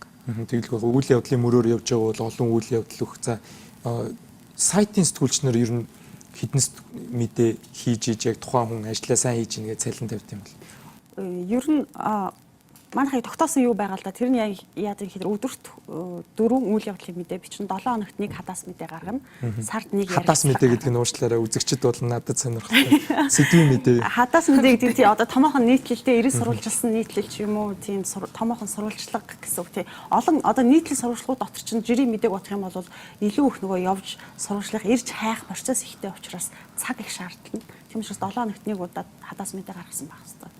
Тэгэхээр өдөрт 4 үйл явдлын мэдээ. 4 үйл явдал. Тэгэхээр 4 үйл явдал руу фото юм уу, видео камера аваад очоод 2-3 их сурвалжтай ярилцаад тэрийг бичээд редактораар хянуулна гэсэн үг шүү дээ, тийм ээ? Яг үйл явдлын мэдээ гэхээр яг одоо нин уг гэд хэлэхэд тийх боломж бол байхгүй тий. Тэгэхээр одоо юу гэдгийг албан их сурвалжаас авсан мэдээллүүд тий. Тэрийг одоо шууд тавих боломжтой. Жишээлх юм бол нийслэлээс гаргаж байгаа захирам шийдвэрүүдийг бид нар үйл явдлын мэдээгээд олон нийтэд хамаатай захирам шийдвэрүүдийг шууд гаргах жишээ тий. Тэр нь одоо тухайн сэтгүүлчийн үйл явдлын нэг мэдээнийхэн тоонд ороод явчихна. Одоо өдөр болго ингэж явах юм бол бас боломжгүй. Түрүү ярьлаа шүү дээ одоо нөгөө олон нөгөө сэтгүүлч байхгүй нөгөө олон хэвлэл мэдээллийн байгууллага байх тусмаа цөөн сэтгүүлчтэй тэд нар хийх ажил ихтэй байна гэдэг тийм энэ бас л яг бүхэл хэвлэл мэдээллийн байгууллагуудад байх тохиолдож байгаа юм. Тэгээ ийм учраас одоо нөгөө сэтгүүлч маань өдөрт олон зүйл хийх ёстой байгаа учраас тухайн нэг сэдв рүү одоо тухайлсан сурвалжлага хийхэд айгүй хэцүү тийм тэр үнд маш их цаг гаргах боломжгүй байдаг гэх мэтэр. Би хоёр редакц удирж байгаа хүнээс яагаад энийг асуусан бэ гэвэл мэдээч хэрэг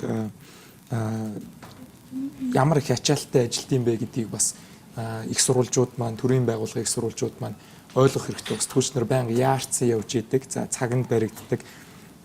Оройн 9 цаг гэхэд мэдээ орох хэрэгтэй бол орно. За сайтны сэтгүүлч бол газар дээрээс нь заримдаа мэдээлэл оруулах шаардлага гаргадаг. Тэгэхээр сошиал медиа руу ороход түрүүний сошиал медиаг дагсан ёс зүйн асуудлууд одоо бол шинэ асуудлууд. Энэ бол манай хэвлэл мэдээллийн ёс зүйн кодонд ороогүй. За жишээлбэл тэгэхээр том редакцууд бол мэдээж хэрэг ёс зүйн код CNN-ийн нэг сэтгүүлч нэг жишээ байна л да тий. Африк руу нисгтээ онгоцон цугтаа нэг юм битсэн. Онгоцноос буугаад ажилласаа халагдсан байсан. Яагаад гэвэл тухайн одоо ТV-ийн хүмүүсийн арьс өнгийг одоо хүндлээгүй, өөрөө тухайн ТV-ийн талаар ямар ойлголтгүй одоо хүн бэ гэдгийг харуулсан байх жишээтэй. Тэгэхээр энэ дээр ер нь шинэ кейсүүд сайн болон муу кейсүүд юу ажиглаж чинь Тамирагаас сонирхол.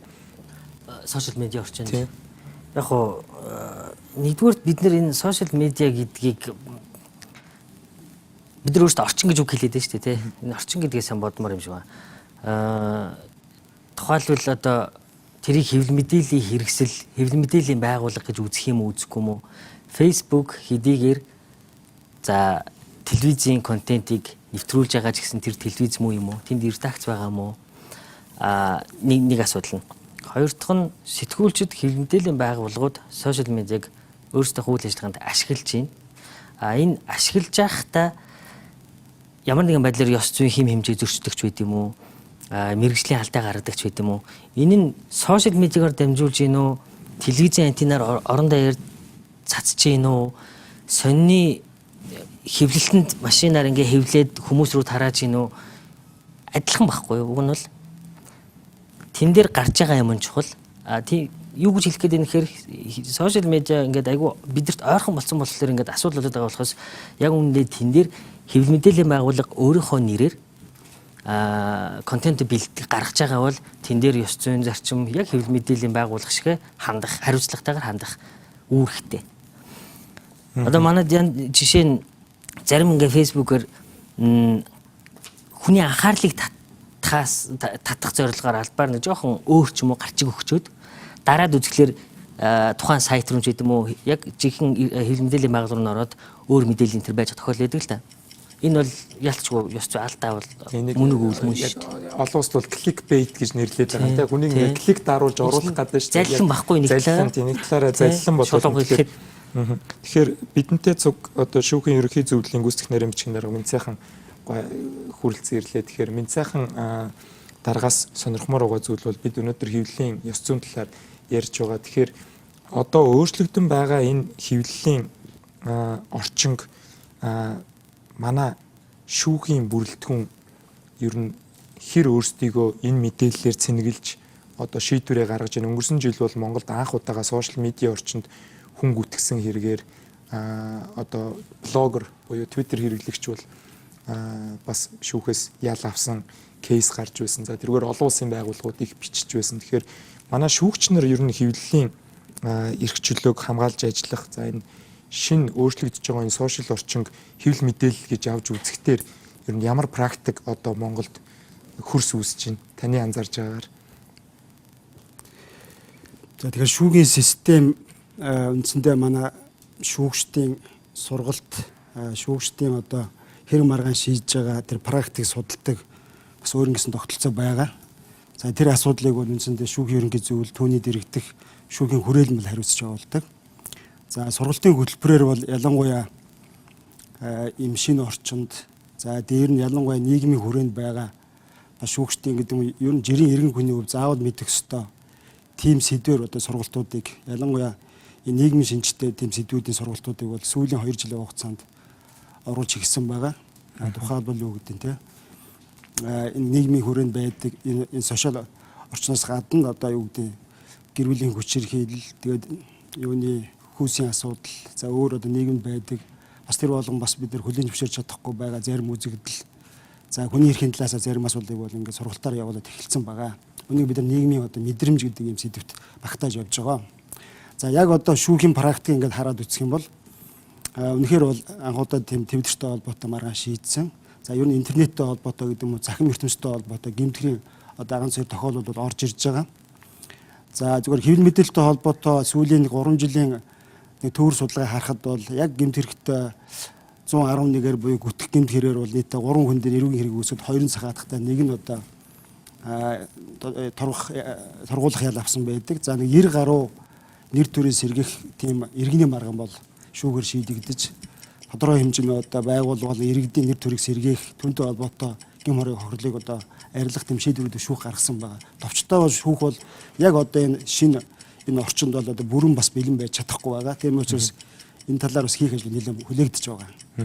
Тэгэлгүй яг анх яг Twitter дээр хүн гүтгсэн гүтгэлээ за Twitter-ийг хэвлэл мэдээллийн байгууллага гэж шүүх авч үзэх нь үү гэдэг бол Монгол төдийгүй бас олон улсад хүлээлттэй байсан. Ягаад гэвэл тэндээс шүүхийн практикт одоо дараагийн хэрэгүүдийг ингэж шийдэх нэ гэсэн дээр одоо хүмүүс маань үг хэлэх эрх чөлөөтэй би Twitter дээрээ юу ч бичиж болно гэдэг ч юм уу тэрэн дээр бас шүүх бол шууд л нийгмийн хэм хэмжээг тогтоож байгаа юм л та. Тэгэхээр Нинж Бат гэдэг хэрэглэгчээс за Эрдэнэтийн 49% арилжааны талаар мэдээлэхгүй байгаа энэ олон ТV сайт сонин их мөнгөөр амаа хамих нь ёс зүйтэй явдал мөн үү гэдэг асуултыг ирүүлж байна. За энд хүрэлцэн ирсэн хүмүүсийг бас хариулнах гэж бодож байна. Сая хамгийн сүүлд болсон хилцүүлэг дээр бол хэвлэлийн үрэлэнгийн судлаач багш Чимэд Дондог багш бол нийтлснээрээ нийтлэхгүй байснараа Монголын хэвлэл бол бас мөнгө авах тэр практик бол байсаар байна гэж хэлсэн. Тэгэхээр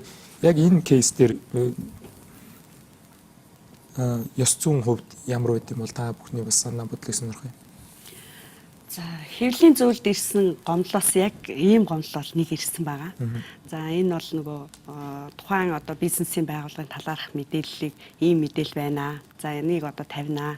Тавихгүй бол одоо та нар нэг тодорхой хэмжээний мөнгө нэгсэн ийм тохиолдол бол ирсэн байгаа. Шантажлсан гэсэн үг тийм. Энэ бол нөгөө хэвлэл мэдээллийн ёс зүйн код дээр заасан байгаа штэ мэдээлэхийн тулд альва хэлбэрийн авилга авахаас татгалцна гэсэн энэ зарчмыг зөрчсөн гэж хэвлэлийн зөвлөл бол үтсэн байгаа. Тэгээд энэ сайтын нэрийг дурдж олон нийтэд зарлахаар ийм шийдвэр гарсан. Хамгийн хатуу шийтгэл. Ер нь бол хамгийн хатуу шийтгэл. Өөрөөр хэлбэл бидний нөгөө яриад исэн одоо хэвлэлийн нэр хүндийг яг одоо гутааж байгаа нөгөө ноцтой зөрчил гэж ингэж. Яг энэ дээр бол яг редакцид ажилладаг хүний хувьд бас ингэж бодогдоод байна. Зарим сэдвэр мэдээлэхгүй байгаа болохоор танах хаалтын гэрээ хийлгэсэн байна гэж редакц руу яриад байдаг. Тэгэхээр сошиал медиа орчин үүснээрээ одоо өмнө нь уламжлалт хэвлэл бол сонингийн эрхлэгч нар гэж одоо мундаг хүмүүс ягаад гэвэл эргэж харилцаа иргэдийн хяналтанд шууд орох боломжгүй. Ягаад одоо бол сошиал орчинд бол за 300 мянган дагагчтай Facebook пэйжтэй хүн бол 30 мянган лайктай хэвлэл мэдээллийн байгууллагаас илүү олон иргэнд хүрж байна. Тэгэхээр сошиал медиагаар одоо сайтуудыг мэдээгээ унгаалаа гэдэг. Танах мэдээ унгаачлаа. Танад хэдэн төгрөг төлсөн. Тэгээ ягаад энэ сэдвээр яриха болцсон. Нөгөө айцсан гэдэг шиг юм одоо гараад бид нар тэр жишгээрээ олон нийтийнхаа хяналтанд орж ийн л доо хэвлэл мэдээлэл илүү хариуцлага гэж байгаа. Гэхдээ зарим нэг сэдвийг редакц сонгож мэдээлэл өгөхөн төлөө ингэж хэлүүлэх нь өөрөө бас гүтгүүлж байгаа асуудал юм шүү. Энэ дээр ариун бэлэг одоо үндэсний телевиз дээр дуучин одоо улсын хурлын гишүүн жавхлан очоод над эфирийн цаг өгсөнгүү гэж хэлсэн. За зарим нэг иргэний хөдөлгөөний байгууллагуудаас манай энэ арга хэмжээг заавал сурвалжлаагүй бол танахыг эрх баригчдтай одоо гар хөл нийлсэн. Тэдний талаад ороод чимээгүй ээж гин гэж үзнэ гэдэг албан бичиг одоо манай редакц хүртэл ирж ирсэн. Тэгэхээр энэ дээр редакц захалж байгаа хүний үед ямар байр суурьтай байдаг? Уншигчид маш их хөгжиж байгаа. Тэгээд нөгөө сайт гэдэг чинь нөгөө шууд сэтгэлээ илэрхийлэх боломжтой байдаг учраас энэ бол маш их харагддаг л та. Уншигчид хөгжиж байгаа, сэтгүүл зүг түлхэж байгаа учраас өнөөдөр сэтгүүл зүг ёс зүйн талаар ярьж байгаа. Гэхдээ уншигчид уншихыг хүссэн зүйлээ л уншдаг. Жишээлх юм бол биднэрт бол аль мэдээллийг ямар тоогоор уншиж чинь гэдэг шууд харагддаг учраас бид нар тэрийг их сайн мэдж байгаа.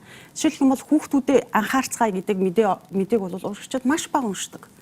Тэгсэн мөртлөөс одоо юу гэдгийг хил ам хэрүүл уруул тийм шар мэдээг бол маш их уншдаг. Тэгэл уншигчид өөрсдөө юу хүснээ уншдаг байхгүй юу? Манай сайтыг жишээлх юм бол за нэг юмны талаар танах огт бичсэнгүй гэд. Одоо шилмэл Эрдэнэтийн талаар манайх биччихэл байгаа. Гэтэл тэр хүн олж уншаагүй л байгаа байхгүй юу? Өөрөө олж уншаагүй те нөгөө уншихыг хүссэн зүйлээ уншаад байгаа учраас нөгөө тэр зүйлийг бичихгүй юм шиг санагдаж байгаа. Одоо яг өөрөө чи хийсэн жишээлх юм бол улсын хурлын гишүүн Тэмүүжин одоо нэг эмэгтэйтэй холбогдсон талаарх мэдээллийг ингээл бүх сайтууд бүх хэвлэл мэдээллийн хэрэгсүүд гаргаж тавьжсэн. Гэтэ манайх тухайн үед тэр мэдээллийг гаргахаас татгалзчихсан.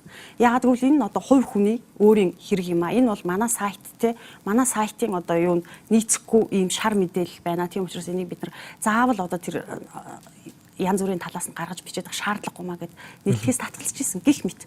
Эрдэнэтийн асуудал бол Монгол улсын ашиг сонирхол тийм Монгол улсын нэлээд том ийм асуудал учраас бид нар энийг бол одоо жишээлбэл хамгийн сүүлд хэд Нямдорж гишүүний Нямдорж дэд даргын одоо гаргасан илтгэл юу мэдээллийг бол бүрийн ихээр нь гаргаж тавьсан байх жишээтэй. Гэтэл ингээд нөгөө уншаагүй учраас өөрийнх нь хүссэн мэдээллийг те уншдаг учраас хэцүү л байдаг л да заримдаа тийм шахалт дарамт бол маш их ирдэг. За тэгэхээр ажлын ачаал бол ёс зүйгүй байх шалтгаан биш ээ. Ёс зүйн цэвэр хувь хүний хөгжил ухамсар боловсролын түвшний асуудал гэж Twitter хэрэглэгч Гэрэл бас саналаа илэрхийлж байна. Тэгэхээр саяхан ариун бэлгийн хариултан дээр хэвлэл мэдээллийн редакц олон нийтийг дагуулах юм уу, олон нийтэд дагах юм уу гэдэг нэг том сонголтын өмнө бол ер нь өглөө болгон ирж байдаг сэтгүүлч хүн ч гэсэн. Хүмүүсийн уншмаар байгаа ямиг үзүүлмээр байх юм бол одоо модонд ороод байгаа тэр нөгөө Pineapple Pen гэдэг одоо Филиппиний одоо сошиал медиагаар одуулаад байгаа дууг тоглуулад ээж болно. Эсвэл өвлийн цагт одоо хүүхдээ хэрхэн дулаан уцлах вэ гэдэг зөвлөгөө мэдээллийг өгдөг бол редакцийн сонголт байгаа л да. Тэгэхээр анар түрүүн бас хэлж илаа хүний эрхийн талаар редакцууд илүү мэдрэмжтэй болж байна гэдэг. Гендер талаасаа ер нь манай хэвлэл мэдээллийн байгууллагууд ямар байгаа юм шиг харагддаг вэ? Иргэний нийгмийн талаас харахад их сурвалжуудын тэнцвэрийг ер нь хэвлэл мэдээллийн байгууллагууд хангаж ажиллаж чадж байгаа санагддаг уу? За энэ тал дээр бид нар бас яг нарийн судалгаа хийгээг болохоор би тийм факт бол ярьчихдаггүй. Гэхдээ ер нь харахад бол хөвчлэн за телевизийн мэдээ үзэж байхад жишээлбэл хөвчлэн одоо юу гэдэг яриа өгж байгаа хүмүүс нь дандаа л ирчүүд байдаг ч юм уу те нэг тийм хөө их сурвалжид нь бол хөвчлэн даа эрэгтэйчүүд байгаа юм шиг харагддаг. Тэгээд яг хөө мэдээж яг нөгөө л гендрийн одоо тэнцвэртэй байдал Монголд байна уу те одоо юу гэдэг өдөрдох албан тушаалын хүмүүс нь ямар хүмүүс вэ? Хөвчлэн эрэгтэй хүмүүс байгаа ч гэсэн магадгүй тэднээс яриа аваад байгаа ч юм лээ. Тэгэхээр гендрийн асуудал гэж ярихдаа зөвхөн хэвлэл мэдээлдэх гендрийн мэдрэмжийн асуудал гэхээсээ илүү ер нь бүх нийгмийн төвшөнд бүх салбарт байгаа нөгөө гендрийн асуудал нь л ер нь хэвлэл мэдээлэлээр тэр нь илүү их гараад байна гэсэн юм харагддаг л та. Тэгээ ерөнхийдөө жишээлбэл редакцийн хувьд ч гэсэндээ магадгүй аваад үзэхэд магадгүй эмэгтэйчүүдэд илүү сонирхолтой авч юм уу эсвэл тийм мэдээлэл гаргахаасаа илүү магадгүй эрэгтэй хүмүүс одоо магадгүй редакторууд нь ч юм уу эцэст нь эрэгтэй хүмүүс байгаа. Надад ийм таалагдж байна. Учираас би энийг гаргамаар байна гэсэн ийм үзэл болоо шахдаг ч юм. Иймэрхүү юм бас харагддаг л та. Тэгэхээр ерөнхийдөө нөгөө л одоо хэвлэл мэдээллийн үүрэг нь юу юм те нийгэмд өөрчлөлтийг бий болгоо. Эсвэл нийгэмд байгаа зүйлийг бий бол одоо юу гэдэг байгаар нь харуулахдаа мэдээж хэрэг нэг хүний эрхийн одоо олон улсын эрх зүйн хэм хэмжээнд багтааж Монгол улсынхаа хууль эрх зүйн хэм хэмжээнд багтааж гаргах гэсэн л ийм л зүйл байгаа. Тэгэхээр яг гоо ер нь айгүй олон талтай зүйл байгаа л да. Гэхдээ бас нарийн фактгүй баримтгүй бас би яг түрүүн Тамираа ярьжсэн те энэ талаар хэвлэлийн хүрээлэн хидэд хийсэн судалгаанаас би уучлаарай яг нарийн тоог нь санахгүй байна. Жохон ойр тгээгүй. Тэгээд тэр судалгаанаас үзэхэд гол санаа нь нөгөө хэвлэл мэдээлэлд их сурвалжийн хүүсийг харуулсан тийм юу байсан.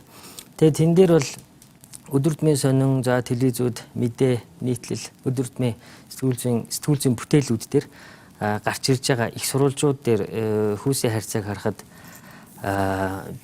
би буруу санаагүй бол бараг 70-80 орчим хувь нэлээ ихэнх хувь нь эрэгтэй байгаад байсан л да. Тэгээ ерөнхий бас нөгөө тийм хандлага жишээлбэл реклам заа сурчлагын дээр амжилттай явж байгаа гэдэг юм уу? Амжилт гэдэг үгтэй хоршсон тийм мессеж өгж байгаа зорилго бүхий реклам дээр эрэгтэй хүүс, костюм пижактай, загаатай эрэгтэй хүүс. За угаалгын нунтаг, аяг тавг угаагч шингэнч гэдэг юм уу те? Тоос сорогч гэдэг юм уу? Тиймэрхүү реклам дээр ингээ эмэгтэй хүүс тавамгаач гэдэг юм уу? Голцоо тиймэрхүү бас сонирхолтой үр дүн байсан л да. Энэ нөгөө ёс зүйн зарчим дээр чинь заасан байгаа шүү дээ. Хэвшмэл ойлголтыг улам дэвргэхээс зайлсхийнэ гэдэг. Тийм. Тэгэхээр нийгэмд байгаа хэвшмэл ойлголт нь ерөөсөө эрэгтэйчүүд л хамаг юм хийгээд эрэгтэй хүүс нь хамаг шийдвэрийг гаргаад ингээ яваад байгаа юм уу? Тэ хэрвээ тэр хэвшмэл ойлголт юм бол тэрийг аль болох татгалзах үүргээ бас сэтгүүлчид яг өнөөдрийн төвшөнд хангалттай чадж гин үгүй юу гэвэл бас асуултын тэмдэгтэй л гэсэн.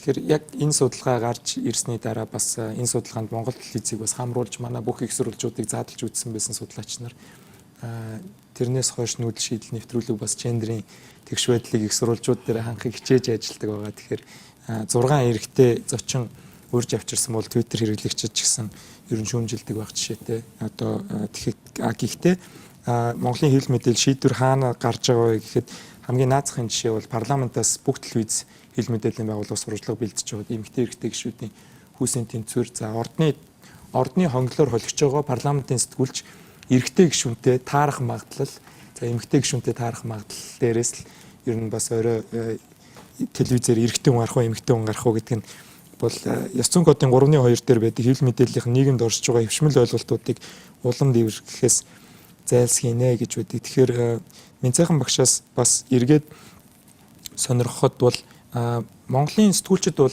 их сурвалжаа нууцлах боломж хуулиар бидэнд олгодог байгаа. За хэвлэлийн эрхчлөөний хуулийг бол хууль тогтоогчд маань за явуулнаа баталнаа хэвлэл мэдээллийг дөрөвдөх засаглалаар буюу одоо их сурвалжаа нууцлаад иргэдийн мэд хэрхийг хангаж ажиллах тэр боломжоор хангана гэдэг амлалтуудыг бол удаадараа өгчээсэн боловч хэвлэлийн эрхчлөөний хууль бас л батлагдаагүй л байна өнөөдрийг хүртэл. За энэ нь эргээд 90 сурвалжлах сэтгүүл зүй ч юм уу нийгмийн буруу гэлчлэх, за авилгыг гэлчлэх боломжууд хязгаарлагдмал байгаад байна. Энэ дээр хувь шүүгч өөрийнхөө хэвлэл мэдээлэл ардсан нийгмийг хамгаалдаг байх ёстой. За хоточ нохон үргээ гүйцэтгэх ёстой гэд шийдвэр гаргаж исэн тийм иргэний зориг гаргаж исэн тохиолдол байдаг. Ардчилсан орнуудад бол шүүгч хэдий хуулиа мөрдөж шийдвэр гаргах ёстой боловч зарим тохиолдолд хэвлэлийн талд одоо давд заалдах шатны ч юм уу за дээд шүүгтэрээ очиод хэвлэл ялах тохиолдол гардаг. Манайд шүүгч ингэж одоо практик дээр хэрэглэх боломж байдаг уу? За одоо ерөө хэл мэдээллийн ажилтны ёс зүй үзэх юм бол их сурвалжаа нууцлах асуулыг батгацсан байгаа шүү дээ. Тэгээ ёс зүйн дөрмөө үзэх юм бол энэ бол өөрөө бас нэг талаас шүүгчин баримтлах ёстой нэг их сурвалж мөн л дээ. Өөрөө сэтгүүлчид ямар ёс зүйн дөрмөө барьдан бэ гэдгийг бол гарцаа байхгүй шүүг бол харгал зөв үзнэ. Тэр утгаараа хуульд тодорхой зохицуул байхгүй байсан ч гэсэн энийг барих болцоо байгаад байгаа. За хоёрдугаарт нь үндсэн хуулийг ярих гэдэг юм л да. Монгол Улсын үндсэн хуулиар бол ялангуяа хэвлэлийн эрх чөлөө санал бодлоо илэрхийлэх үг хэлэхтэй энэ бол нэлээд өндөр түвшинд баталгаажсан. Тэгэхээр энэ үндсэн хуулийг аваад үзэх юм бол шүүгтэрчсэн бид хуулиар энийг баталгаажуулах гэж гисэн үндсэн хуулийнхаа тэр суур үзэл баримтлалыг тайлбарлах замаар ийм практик тогтоо бүрэн болцоо байгаа. За миний хувийн одоо мэдээлэлээр бол яг одоо шүүгийн шатанд хэвлэл мэдээллийн байгууллагууд дээр өөрийнхөө их сурвалжийг одоо заавал задал дэлэг гэдэг юм уу тийм тулгсан зүйл бол шүүхийн зүгээс би байхгүй гэж бодож байгаа. Тийм практик бид огт сонсоогүй. За тийм учраас Монгол Улсын шүүхтэр бол миний харж байгаа бол эрх зүйн орчин гэдэг юм уу тэр хэрэглээд юу шүүгчийн ёс зүйн дүрмийг бариад асуудлыг шийдэх бүрэн болцоо байгаа. Заавал энэ дэр хууль гаргаснаар бүх юм сайхан болно гэж бодож болохгүй л дээ. За түүнээс гадна түрүүн та гэдээс хүүсийн тухай ярьсан. Би бас нэг энэ нэг мэдээ өгмөр байна л. Бид нар саяхан нэг 36 орчим сэтгүүлчдийг бас нэг шүүгчийн тухай нэг богино хугацааны сургалтанд хамруулсан. Тэгэхэд ердөө 6-нуудаа эрхтэй үсэ. Ойролцоогоо нэг 12% орсон байх шиг байлаа. Яг манай шүүгчдийг аваад үзэх юм бол 66% үндсэндээ ингээд сүүлийн нэг удаан хугацаанд энэ 66% дандаа эмэгтэй хүүс бол дамгаалаад байдаг. Энийг багасгахыг гэдэг үндсэндээ 0.1 хэдээр л доошо багасж байгаа асуудал сүүлийн 2-3 жил яригдсан. Тэгэхээр энэ хүүсийн байдал өөрөө бас ялангуяа хэвлэл мэдээллийн одоо ажилтнуудын хувьд ч гэсэн тэр шүүхийн байгууллагад асуудал хандж байгаа зүйл ч гэсэн бас нэлээд нөлөөлдөг. Ер нь бол олон улсын туршлага бол энэ хүүсийн тэнцвэртэй байдал. Одоо манайхад илүү эмэгтэйчүүдээр хамгаалсан байгаа. Эрчүүдийн бас тодорхой хэмжээний энэ бие сэтгүүл зүйн салбар дээр манай шүүхийн салбарт бас энийг өргөх асуудал нэлээд тулгамдсан асуудал болчиход байгаа гэж би боддог. За би дараа нь ганцхан зүйл энд ёс зүй хэн хангах ёстой юм бэ гэдэг дээр ерөнхийдөө сэдв явж байгаа шиг байна. Би зүгээр ганцхан санаа хэлье гэж бодож байгаа. Тэгэхээр энэ шүүгчийн ёс зүй манай сэтгүүлчдийн ёсуудад их төстэй харагддаг. Ер нь нийгэмд эзэлдэг байр суурьч их төстэй. За тэр утгаараа ялангуяа ёс зүйн хангах асуудал ерөөсөл сэтгүүлчтэй маш холбоотой гэж харж байгаа. Ёс зүйн дүрмөө өөрсдөө гаргаад өөрсдөө мөртгөж чармаагаад өөрсдөө одоо юу гэдэг ажил болгоч юм уу хэвлэл мэдээллийн эзэдүүдтэйгээ редакторуудтайгаа бол өөрсдөө бас энэ хэрэгшээгээ төлөй тэмцэж чаддаг байх хэвээр.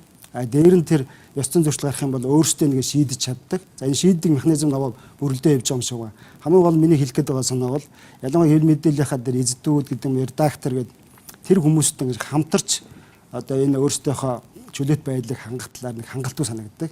Би бас та гэдэг бас энэ дээр цаашдаа анхаарат ялангуяа хэвлэл мэдээллийн одоо энэ төрийн бас байгуул энэ дээр хүчтэй байх юм бол энэ ёс зүйн асуудлаар бас ялангуяа сэтгүүлчдийн зүгээс хангалттай алхам хийчих болов гэж бодож байгаа. За мэдээж нөгөө талдаа ёс зүйн асуудал явсаар яваад шүүхтэр очдог. Тийм учраас манай хэвлэл мэдээллийн байгууллагууд манай шүүгч нартайгаа бас нэлээд ойлгоцсон ялангуяа сургалтуудыг хамтарч явуулах. За бид нар сүүлийн 3 жил бол ийм сургалтуудыг явуулж байгаа. Энэ хэдвэгтэй ордог. Одоо би бас түрүүн ярьж байна л да. Тэр одоо сошиал одоо энэ орчинд яах юм бэ гэж. Энэ дээр бол бас та гэдгийн дэмжлэг тусцаа бас байгаа шүү. Энэ дээр бас хамтран ажиллавал нээлттэй байгаа. Тэгэхээр номын шиг эрхлэгчээс бас сая эзэдийн ёс зүй гэдэг юм бол манад бол их бага яригддаг л да. Одоо удахгүй одоо Монголын хэвлэл мэдээллийн эзэд хэн бэ гэдгийг бол яг албан ёсоор бол одоо 12 сарын байдлаар төсөл хэвлэлийн үрэлэнгээс хил хязгааргүй сэтгүүлчд төрийн суулгаас бол бас зарлана баг. За өмнө нь бол намын харьяалаар сонгуулийн үеэр ч юм уу за энэ эзэн энэ нам талдаа ч юм уу. Тэгэхээр сая яг Менцайхан даргын хэлдгээр ёс зүйн кодыг батлахдаа зөвхөн сэтгүүлчид батлах юм бол эзэд санал нийлэхгүй байж болно.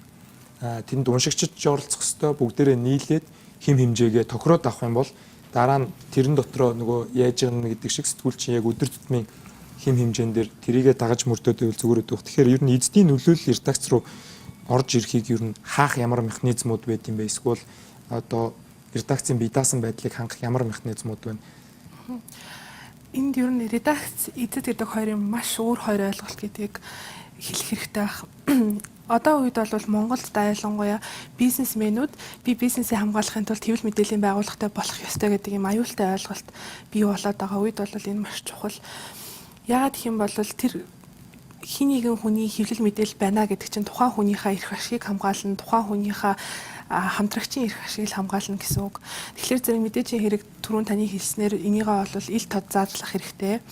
Дээрээс нь редакцид тодорхой хэмжээний шийдвэр гаргах эрхийг өгөх хэрэгтэй. Одоо хин эзэн дуудаал те чи энийг ингэж бичиж болохгүй чи энийг ингэх ёстой гэдэг тэр үйл явцыг зогсоох хэрэгтэй. Тэгэхээр энэ дээр бол эзэдтэй ажиллахаасаа илүү редакцтай ажиллах ёстой юм болов уу гэж би бодож байна. Тэр нь бол одоо уншиж байгаа эрхлэгч нар нь байна уу, хариуцлагатай нарийн бичгийн дарга нь байна уу, тэр хүмүүстэй илүү одоо ажиллаад те та нар өөрсдийнхөө одоо үзэл бодлыг гаргахын тулд ямар тусалцаа хэрэгтэй байна вэ гэдгийг тэднэрээс асуух нь илүү зөв юм болов уу гэж би бодож байна. За тэгэхээр сошиал медиа дээр бид бас ярилцаж эхлэхэд Facebook, Twitter, сошиал медиа бол маш том чөлөөт гудамж мэдээлэл баталгаагүй за хэвлэл мэдээллийн байгуулвал эсэргээрээ гэж мэдэн тэ чирэг сэтгүүлч хүн гэж хэнийг хэлэх вэ гэдэг тайлбар дээр мэдээлэл аваад нэгтлээд за аль биесны редакцаар мэдээлэлээ нэг суугаар түгээдэг хүнийг гэж одоо хамгийн энгийн тайлбар өгдөг. Тэгэхээр манад мөрдөгдөж байгаа ёс зүйн зарчмуудаас нийтлэг ажиглагдж байгаа нэг асуудал бол мэдээллийг дүүлэнтэйгээр зохисгүй хэлбэрээр түгээх байдал гэдэг энэ заалт байна л да. Жишээ нь одоо амиа хорлох үйлдэл хийсэн одоо саяхан өсвөр насны охиныг одоо сургуулийнхаа нэртэй ч гэдэм юм уу одоо сурдаг сургуультаа нь бичээ зарлчихсан. За тэр хүүхэд бол эргээд сургуультаа очих боломжгүй болдог. Энэн дээр ер нь мэдээллийг дүүлэнтэйгээр зохисгүй хэлбэрээр гэхээр энэ дараа нь хинч тайлбарлаж болохоор юм шиг санагдаад байна л да. Тэгэхээр энэ ер нь өмнөх ёс зүйн кодон дээр байсан уу? Энийг одоо англиар нөө сенсац хөөх, sensationalism гэж ойлгоод байна уу? Тамир дараагаас сонирхол. За яг ер нь ирж байгаа гомдлуудыг харахаар бас энэ тохиолдлууд байгаа да. Юмыг илүү дуйлал шуугантай болгох сонирхлынхаа үүднээс хит автаад одоо алдаа гаргацсан байна гэж манай ёс зүйн хорооны гишүүд бол тэгж дүгнээд байгаа юм л да. Тэгэхээр ер нь бол ёс зүйн кодыг бид нар хийхдээ өмнө сэтгүүлчдийн нөгөө нэгдсэн их хурлаар баталсан ёс зүйн код дээр үндэслэж ажиллаад тэгээд олон улсын ёс зүйн хэмжээг ерөнхийдөө бол тусгаж хийсэн байгаа. Тэгэхээр энэ асуудал бол одоо олон улсын зарчмаар л явж байгаа л гэж ингэж харж байна. Ариун бэлэг яг энэ асуудал дээр танах бол одоо жишээлбэл хувь хүний одоо хувийн амьдралыг бол мэдээ болгож нийтлэхгүй гэдгийг барьдаг гэхээр яг өөрсдийнхөө яг энэ ёс зүйн зарчимд баригдаж тухайн шийдвэрийг гаргаж ирсэн үү? Одоо энэ яриад байгаа ёс зүйн кодыг зөрчсөн энэ алдаанууд ерөөсөө мэдэхгүйтэйг л холбоотой байгаа. Одоо түрүүн өөрөө ярьж штэ тий. Манай дээр судалгаа хийгээд тэр цагаас хойш нүүдэл шийдэл нэвтрүүлэг ингээд гендерийн тэгшүүлэг хангадаг болсон гэдэг. Манай сайтаас IRI гэдэг олон улсын байгууллагатай хамтарч ажилласны дараа ерөөсөө комик зурагтаа ч гэсэн тэнд бас гендерийн тэгшүүлэг хангах хэрэгтэй юм гэдгийг маш сайн ойлгосон байхгүй. Тэгэхээр энэ мэдэхгүйгээсээ болж бас их алдаа гаргаж байгаа сэтгүүлчд маань. Тийм учраас маш их мэддэг л байх хэрэгтэй. Олон зүйлийг уншдаг байх хэрэгтэй гэдэг ийм асуудал тулгараад байгаа юм л да. Тэгэхээр энийг ярихаар сэтгүүлч бэлтгэдэг нөгөө ихтэй сургуулиудын асуудал бас хөгдөж ирнэ. Түрүүн бас өөрөө тэр шүүхийн ерөнхий зөвлөлөөс бас асууж байсан те шүүгчид орчин үеийг хэр хүл нийлүүлж байна гэдэг. Яг энэтэй адилхан энэ ихтэй сургуулиуд сэтгүүлч бэлтгэж байгаа ихтэй сургуулиуд одоо энэ орчин үеийг бас их хүл нийлүүлж халах ёстой болж байгаа юм. Тэгэхээр нөгөө сэтгүүлч маань өргөн хэмжээний мэдлэгтэй наазах нь одоо жишээлбэл бол энэ ёс зүйн талаарх энэ хилцүүлгийг үзэж байгаа сэтгүүл зүйн ангийн оюутан байгаа болоо да одоо бас их цөөхөн л болоо да. Гэтэл тэр хүмүүс чинь энэ ёс зүйн кодыг уншаад хэдийний бэлтгэгдсэн л байх хэрэгтэй байхгүй юу? Энэ ёс зүйн кодыг сэтгүүлчд маань юу гэж ойлгож байна вэ гэхээр нэг бид нарыг авчиж боох гэж байгаа юм шиг гэж ойлгож байгаа сэтгүүлчд бас заримдаа байгаа. Гэтэл энэ бол ёс зүйн код манайх яагаад ёс зүйн кодоо гаргаж тэрийгэ баримталж байгаа юм бол энэ чинь сэтгүүлчдэд үйл ажиллагаа явуулж хахад бамбаа болдог байхгүй өдөр тутмынхаа үйл ажиллагаа. Хэрвээ ёс зүйн кодоо сайн уншаад энэ алдааг би гаргах ёсгүй байна гэдгийг маш сайн ойлгочих юм бол энийг алдаа гаргахгүй. Тэгэхээр энэ бамбаага өдөр болгон өдөр тутмынхаа үйл ажиллагааны ингээд бариад л энэ хэвлэл мэдээллийн дайнд оролцох хэрэгтэй байхгүй юу? Тэгжиж ялна. Тэгэхгүй энийг мэдэхгүй за тэрний ёс зүйн код гаргаж илээд тэрний байгуулагдсан л ингэсэн мэдхгүйгээ том толгоолоод явж явах юм бол нэг л өдөр алдна, нэг л өдөр унахал байхгүй юу? Гэтэл сэтгүүлчийн алдааны ардталт дандаа хувь хүний байгууллагын бизнесийн байгууллагын нэр хүнд унжидаг маш хэцүү тийм том асуудал байдаг учраас сэтгүүлч хүн алдах хэрэггүй л болчихж байгаа юм л да уул нь бол. Ариун бэлэгтээ 100% санал нийлж байна л да. Тэгээд хэвлэл өрөөлөн бас энэ хэвлэл мэдээллийн зах зээлд сэтгүүлчээр мэргэшүүлээд сэтгүүлчээр боловсруучийн нийлүүлдэг байгууллагууд бас энэ дээр дуугангорч чадахгүй нь яг үнэн. Нөгөө талдаа бас би бусад ихтэй сургуулиудыг мэдэхгүй. Манай хувьд жишээлбэл өнгөрсөн жилийн одоо хичээлийн жилээ бид нар жил болох ингээд өрөө тавьж явдаг юм. Тэг өнгөрсөн жилийнх бол ёс зүй байсан. Өмнөх жилийнх нь ёс зүй. Тэрний дараах дата энэ жилийнх одоо хамтын ажиллагаа гэдээ явж байгаа юм л да. Тэгээд ёс зүй бид нар жишээлбэл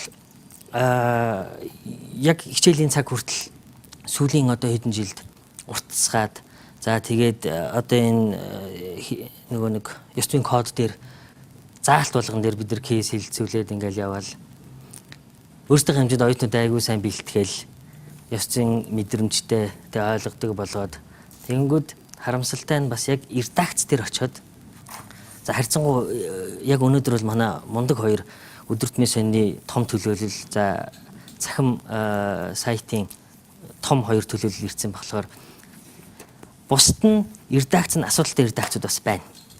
Нөгөө оюутнууд чинь ингээд айгуу гоё юм бодоол би одоо ингэж ажиллах хэрэгтэй байна ингээл мөрөөдөлд өтлөгдөөл очдөг.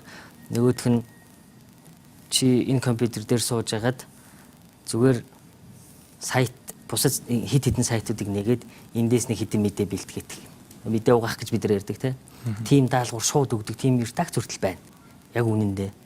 Тэгэхээр бид нар бас энэ аль талдаа ингээ биендээ та нар муу бэлтгэж ийн эсвэл та нар ерөөсөө ёс зүгээ барихгүй редакц ч өөрөө энэ дээр хамтрахгүй байна гэдэг. Тэгэхээр бид нар ерөөсөө хамгийн одоо сүүлийн үед бодоод энэ жилийн хамтын ажиллагаа гэдэг байгаа ерөөсөө аль талдаа хамтарч ажиллах нэг чухал юм бол редакцтай оюутан байхаас нь редакцтай хамтарч ажиллаад одоо ямар хэлбэрээр байдгийг те.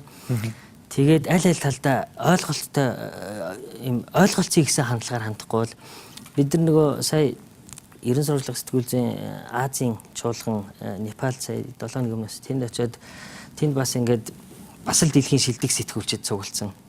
Тэгээд нэг салбар хуралдаан дээр нь академик талын хуралдаан дээр Японы байсан баха Waseda их сургуулийн багш тэн дээр илтгэл явж ирсэн. Тэгээд тэн дээр дэлгэцэн дээр сэтгүүл зүйн сургуулиуд редакцийг ёс зүгээ баримталдаггүй сэтгүүлчийг өөрөөр нь ажилуулдаггүй тэгээд өөрсдөө чанаргүй гэж боддог. Редакцууд сэтгүүлч практик байхгүй юу ч бичиж чадахгүй боловсроогүй байна гэд.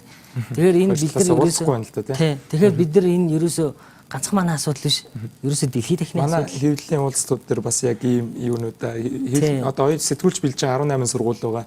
Тэр боловсролд англи хэл байхгүй байна. Сэтгүүлч нарыг 21-р зууны одоо том дата дээр ажиллах хэмжээний сэтгүүлч гаргаж нийлүүлэхгүй байна гэж одоо академик салбараа шүүмжлээд байдаг. За эргүүлээд редакцуудыг бас ёс зүгөө гэж бас академик тал нь үздэг тал байгаа. Би энэ цаахан дараагаас өөр нэг манай шүүхийн практикаас юм асуух гэсэн. Хэвлэлийн зөвлөл бол одоо редакцийн хүмүүс гомдол гаргаж уулдаг. Энэ Twitter-ээр асуулт ирж байна л да. Хэвлэл мэдээлэл эрхчлөөтэй байгаад эргээд хариуцлагатай байх ёстой. Нэгдлийг барьсан эсвэл гүтгэлэг байсан бол яаж хариуцлага тооцох вэ? За та Монголын хэвлэлийн зөвлөлд хандаж болно. За эсвэл та Монголд мэдээж хэрэг нэр төрөө сэргийлэхээр шүүхэд хандаж болно. Ийм хоёр сонголт байгаа. За шүүхийн зардлыг хэвлэл мэдээллийн зөвлөл бол бас одоо энэ ирсэн тэр 90 гомдлоос бас одоо 50-аад нь хэвлэлийн зөвлөл рүү яваад эвлэрсэн, за уучлалт гуйсан тохиолдолч сайн практик бас харагдаж байгаа шиг байна. Тэгэхээр манад бичсэн нийтлсэн зүйлээ редакцаар гаргаад байгаа мөртлөө хувь сэтгүүлчийн бариад хувь сэтгүүлчт нь гомдчдаг, сэтгүүлчин шүүхтүүлээд яваад хариуцлага хүлээж байгаа юм практик харагдаад. Энэ манай хууль эрх зүйн тогтолцооноос болж байна. Хүн дээр нь гомдоод байдаг нь. Би бол тогтолцоос болж байна гэж бодохгүй байна л да. Тэгэхээр нэхэмжил гаргаж байгаа тал нь хүнд гаргаж байна те сэтгүүлчтэй гаргаж байна уу эсвэл тухайн хэвлэл мэдээллийн байгууллагууд нь гаргаж байна гэдгээс хамаарна. За түүнээс гадна сэтгүүлч өөрөө хариуцагчаар ирж байгаа үед бол хамтран хариуцагчаар бас ингээд редакц аваад юм хэвлэл мэдээллийн байгууллага ингээд хамтдаа оруулах тийм болцоонууд нь байдаг. За ингээд тэр шүүгэр шийдэгдсэн хэрэгүүдийг харж байхад бол ихэнх нь одоо юунд байгаа. Сэтгүүлч руугаа хандсан. Гэхдээ мэдээж яг хэвлэл мэдээллийн байгууллагад хандсан бол бий л дээ. За яг одоо хуулиа бариад үзэх юм бол аль ч хуулбар байж болно. Хэвлэл мэдээллийн байгууллагад хандаж болно, сэтгүүлчээр шууд хандсан ч болно. Тийм учраас тэр бол сонголтын асуудал л та. За зүгээр юу гэдэг сэтгүүлчүүд өөрөө бас тодорхой хэмжээгээр бие дааж ажиллаагүй хэвлэл мэдээллийн байгууллагад ажиллаж байх юм бол тэр хүн айлуулах хэвлэл мэдээллийн байгууллагынхаа эсрэг одоо хэмжил гаргахыг л одоо шаардах гэдэг юм хамтар явж татах нь илүү зохимжтой. Ягаад тэгэхээр тэр хүмүүс бас л хөлсний ажилтан байгаа шүү дээ. Мэдээж тухайн байгууллагын байгуулсан гэрээнээс өөр тусдаа бие даасан үйл ажиллагаа явуулаагүй байх юм бол эцсийн дүндээ бол хэвлэл мэдээллийн байгууллага дээр хариуцах хэрэгтэй. Ер нь хуулийнхын агуулга тэгж явж байгаа. Тэгэхээр Монголд бол фриланс гэж ярьдаг дангаараа ажилтдаг сэтгүүлч бол гарын 5 уруунд багтахаар баг байгаа бах. За гэтэл одоо яг редакцуудын өгөхгүй бол практик дээр бол хувь сэтгүүлчийн шүүхэд өгдөг бол өнгөрсөн одоо 99-с 2011 оны хоорондох одоо энэ баримт харахад л сэтгүүлчийн эсрэг иргэний 297, эрүүгийн 16 хэрэг шүүхээр орсон юм судалгаа байт юм байна. Тэгэхээр бас гомдж байгаа хүмүүс бол хөвчлэн хувь хүн дээр нь гомдоод ах шиг харагдаж байна л да. Тэгэхээр хэвлэлийн зөвлөлийн өөрийн зохицуулалтын механизм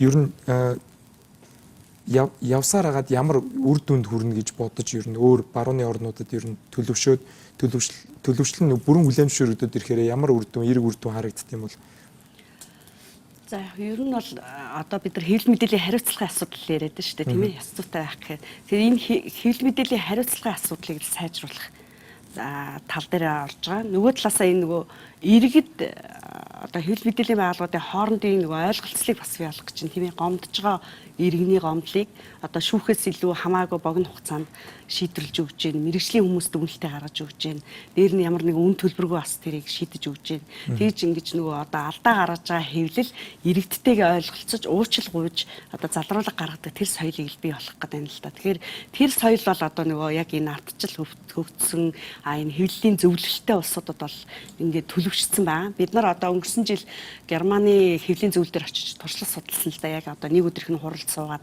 за тэгээ тэнд гомдол гардгүй байх гэд бас бодсон байхгүй уг нь Германд дэмчингээд тэгтэл чин одоо улиралдаа нэг удаа манайхтай адилхан хийж байгаа хурал дээр ихэд нэг өдрийн хурал дээр 100 гомдлыг авч хилцэж байгаа. Тэгэхээр тэнд бас л ялгаагүй одоо нөгөө баримтыг нэгтлаагүй алдаануудаас гаргадаг байгаа. Гэхдээ нэг онцлог юм нь гэвэл хэвлэлийн зөвлөлөөр хэрвээ ороод энэ зөрчил гаргасан гэдэг дүгнэлт гарах юм бол тэр хэвлэл мэдээллийн байгууллага нин даруй залруулга гаргаж уучлалгууд байгаа. Тэгэхээр бид нар бол энэ соёлыг одоо л бий болох гэж л одоо хэвлэлийн зөвлөлийг байгуулж зорж байгаа юм л да. Би энэ соёл дээр нэг шийдэл хийчихв. Энэ жоохон зарим хүмүүс таалагдах байх. Хамгийн эцсийн шийдвэр нь хэвлэл мэдээллийн байгууллага зарлах гэж байгаа шүү дээ, тэ. Тэгээд хуралдаад байна, гомдол ирж гин, болж гин, хуралдлаа, шийдвэр гаргачлаа, хэвлэл мэдээллийн байгууллагыг зарлалаа, зарлахтаа хэвлэлийн зөвлөл өөрийнхөө одоо суугаар цацж байгаа, тэ.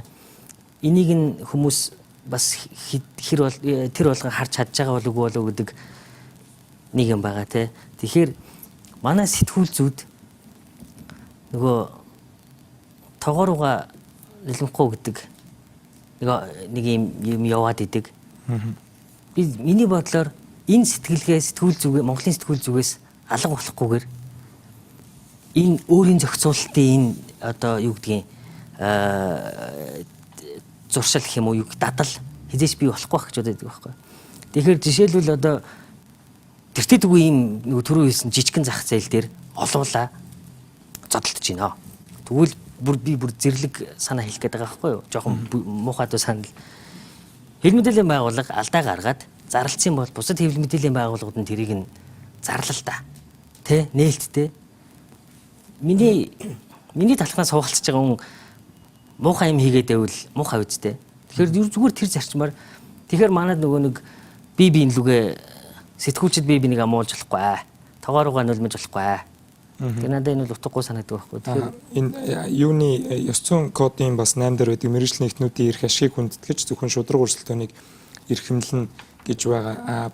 Гэсэн хэдий боловч одоо арчил хөгжсөн газар бол Германд иймэрхүү туршилтуудыг хийдэг. Одоо хоёр редакц өөдөөдөөсөө харсан байр байхад одоо нэгнийхээ эрхлэгчийг одоо хошин комикоор зураад тавьсан байх жишээтэй байнгын хоорондоо маргаж байдаг ч гэдэг юм уу. Манад бол бас тийм сэтгүүлчийнхээ ажлыг шүүмжлэх бол их эмзэг хүлээж авдаг. тий. Тэгэхээр уучлаарай та хоёр хоорондоо их санаа нийлээд ах шүү. Тэгэхэд нөгөө сошиал ертөнц их хөгжиж байгаагийн бас нэг давуу тал нь гэвэл одоо сэтгүүлчид нийлсэн групптэй тэгээд тэр групп дээр биенийхээ болохгүй бүтэхгүй байгаа зүйлийг бас ярилцдаг. Энэ чинь буруу болж шүү, тэр чинь зөв болж шүү гэдгийг сүүлийн үед их ярьдаг болсон байхгүй. Би залуу сэтгүүлчдтэй бол маш их итгэдэг. Залуу сэтгүүлчд маань бол тийм эрүүл сэтгүүл зүйн төлөө бол маш их явж байгаа сүүлийн үед. Тэгэхээр явандаа одоо удахгүй энэ асуудал бол бий болно гэдэгт бол итгэлтэй байдаг. Одоо жишээлх юм бол би одоо бас хүү юм чинь алдаа гаргана шүү дээ. Тэгээд сэтгүүлчдтэй янз бүрийн даалгавар заримдаа бас өгнө. Жишээлх юм бол одоо юу гэдгийг цэцэрлэгүүд дээр одоо шинжилгээ аваад шээсэн шинжилгээ энэ авах ёстой юм уу юм те. Эцэгчүүд энэ дээр маш их бухимдалтай байна. Энийг ингээд сурвалжлаад ярил гэхэд манай сэтгүүлчид бол бүгд өөр өөрсдийн хатуу байр суурьтай байдаг байхгүй. Үгүй редактор наад чинь ийм юм байна те. Би сурвалжилж аваад ингээд наад чинь ийм зөв учраас ингэж гаргахгүй юм байна ч гэх юм уу. Сэтгүүлч өөрөө өөрийгөө хамгаалдаг, өөрөө өөрийнхөө төлөө дуурдаг. Одоо түрүү номын шиг эрхлэгч хэлсэн те. Тийм л байх хэвээр. Тэгэхээр сэтгүүлчид одоо гайхалтай шиг. Би бол энэ сэтгүүлчид хоорондоо муудалцах хэрэгтэй гэдэг дээр бол үнэхээр буруу гэж бодож байна. Яагаад гэх юм бол Монголын хамгийн том асуудал бие биентэйгээ муудалцдаг. Мэдээж хэрэг буруу юм ин өөгшүүлэх болохгүй л гэсэн үг шүү дээ. Гэхдээ би сэтгүүлчийн мэрэгжилд бол үнэхээр хайртай шүү дээ. Яагаад гэвэл сэтгүүлч мэрэгжил бол үнэхээр хэцүү мэрэгжил. Яагаад түрүүн тэр цагийг яриад, энэ цалин яриад гэдэг бол энэ нэг тийм баярлаа гэдэг үг сонсдоггүй мэрэгжил. Гэхдээ бид нар арт иргэдийнхаа төлөө явдаг тий.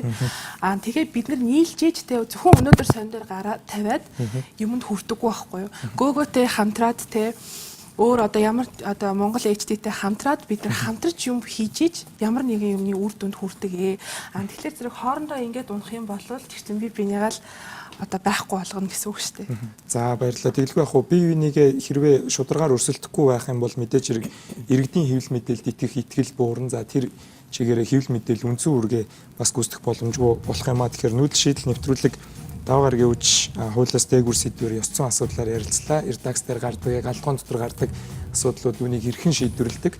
За иргэн та хэвлэл мэдээлэлд гомдолтой бол хаана хандах талаар мэдээлэл авсан бахаа гэж найдаж байна. Эх 7 хоногт цоо шин сэдвээр та бүхэнтэй уулзах болно. Нэвтрүүлэгт хүрэлцэн ирсэн та бүхэнд баярлалаа. Мөн та бүхэн энэ хилцүүлгийн онцлогчлуудыг маргааш Go Go цэгийн мэнээр унших мөн боломжтой. Тэгээд эх 7 хоногт уулзтлаа. Баяртай үзэгчтэй.